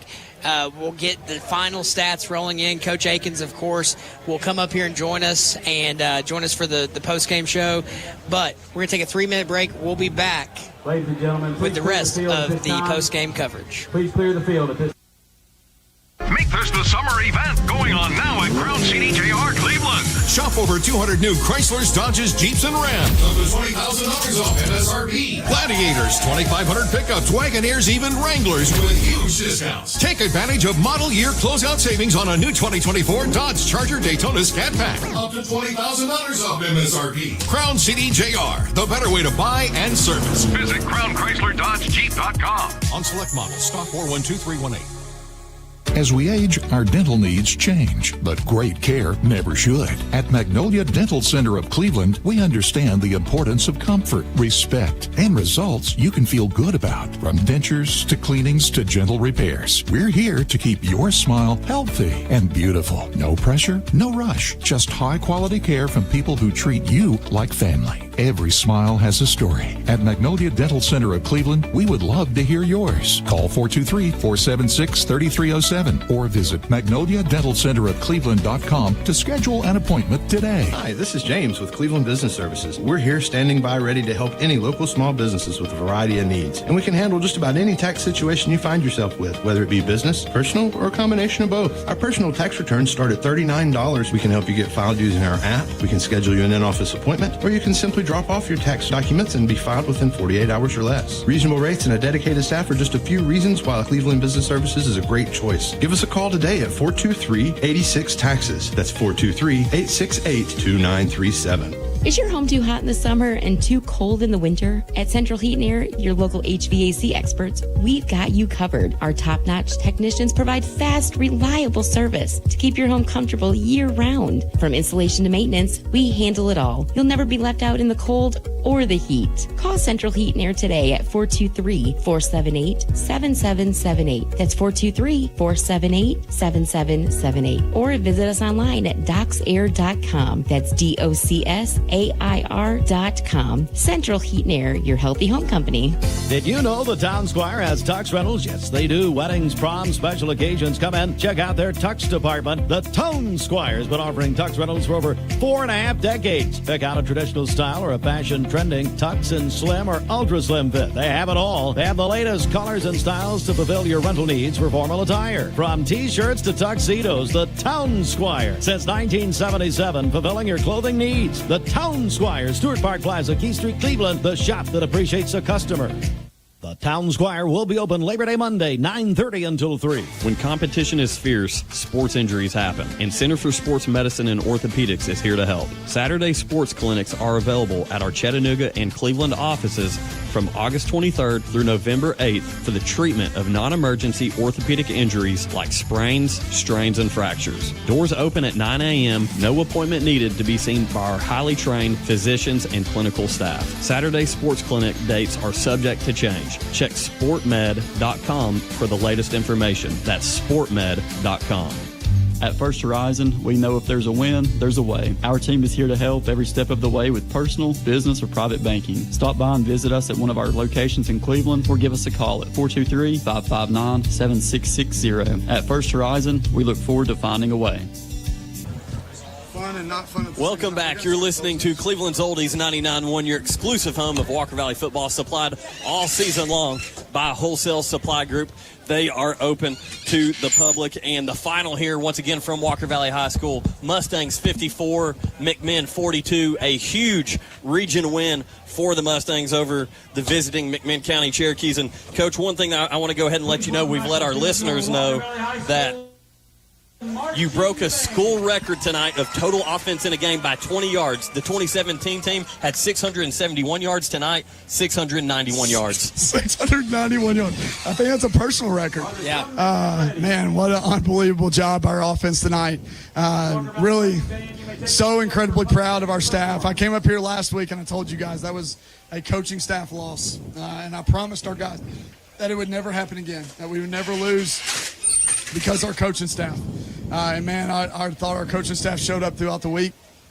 I tell y'all, Coach Pope called an unbelievable game. Yeah. About halfway through the first quarter, I could tell that he was feeling it. And I literally said, hey, Coach, you got this game. He called the entire game. And what an unbelievable job by him. He had him pegged from the jump. He made an unbelievable game plan. It was so fun to watch and be a part of, and watch our guys have success with it, and watch our guys it was unbelievable. I'm really proud of that. Coach, if you could, let's take a second. And I believe Jacob and I are in agreement that we're going to go ahead and give our Dell's Heating and Air Player of the Game, justcalldells.com, to quarterback Chase Stevens. Oh, yeah. Listen, I don't think we saw a ball that was a dangerous pass all night, and that's part of the reason that you had the offensive success that you did. Yeah, he was on point, man. I'll tell you this, a week after really struggling up front, for Chase to come, or for our offensive line to come and give Chase the time that they gave him throughout the night. I was so proud of our offensive line. Listen, they're tough up front. 99, 6, 51. Those guys are freaking dogs. And for our offensive line to step up and make those plays throughout the night and give Chase time, I was really, really proud of that. I think Chase would say the same thing. Chase was unreal for him to have the night he had on such a critical night, and the pressure. I mean, ultimately, there was some high pressure there throughout the game. You know, we couldn't extend out enough, so we kept having to run offense, and because of that, we kept putting Chase in situations where he had to make plays, and he did a great job of that throughout the night. Well, Coach, normally I'm a defensive guy, but I'm going to let you know. I'm going to let Not you know. tonight. Listen Not to me. tonight. I'm going to let you know what I said pregame. I said, I'll be honest. I want this Walker Valley offense to come out and throw haymaker after haymaker after haymaker. It's going to put the defense in a tough position. You're going to be on the field a lot, but you've got to bow your back in these certain spots. Your defense had 4 turnovers tonight. Huge performance. I know they let up 42 points, but they showed up when they needed to. I told Jacob before the game, my prediction was this is going to feel like a Big 12 game where the defenses are present and they make some plays, but the offenses go off, and more so to your credit of the Walker Valley offense as opposed to the McMinn offense. Yeah, listen, I really thought, let's kind of dissect all of that. We said from the jump that we were going to attack. I almost, and I know we talked about this on the radio, it was funny, I almost wanted to start with the ball. I really questioned myself of, hey, do we take the ball and go score right away? Because our foot was so confident that we were going to go score. I don't know if y'all noticed, but there was a concerted effort to get Sawyer Boyd the ball early and often.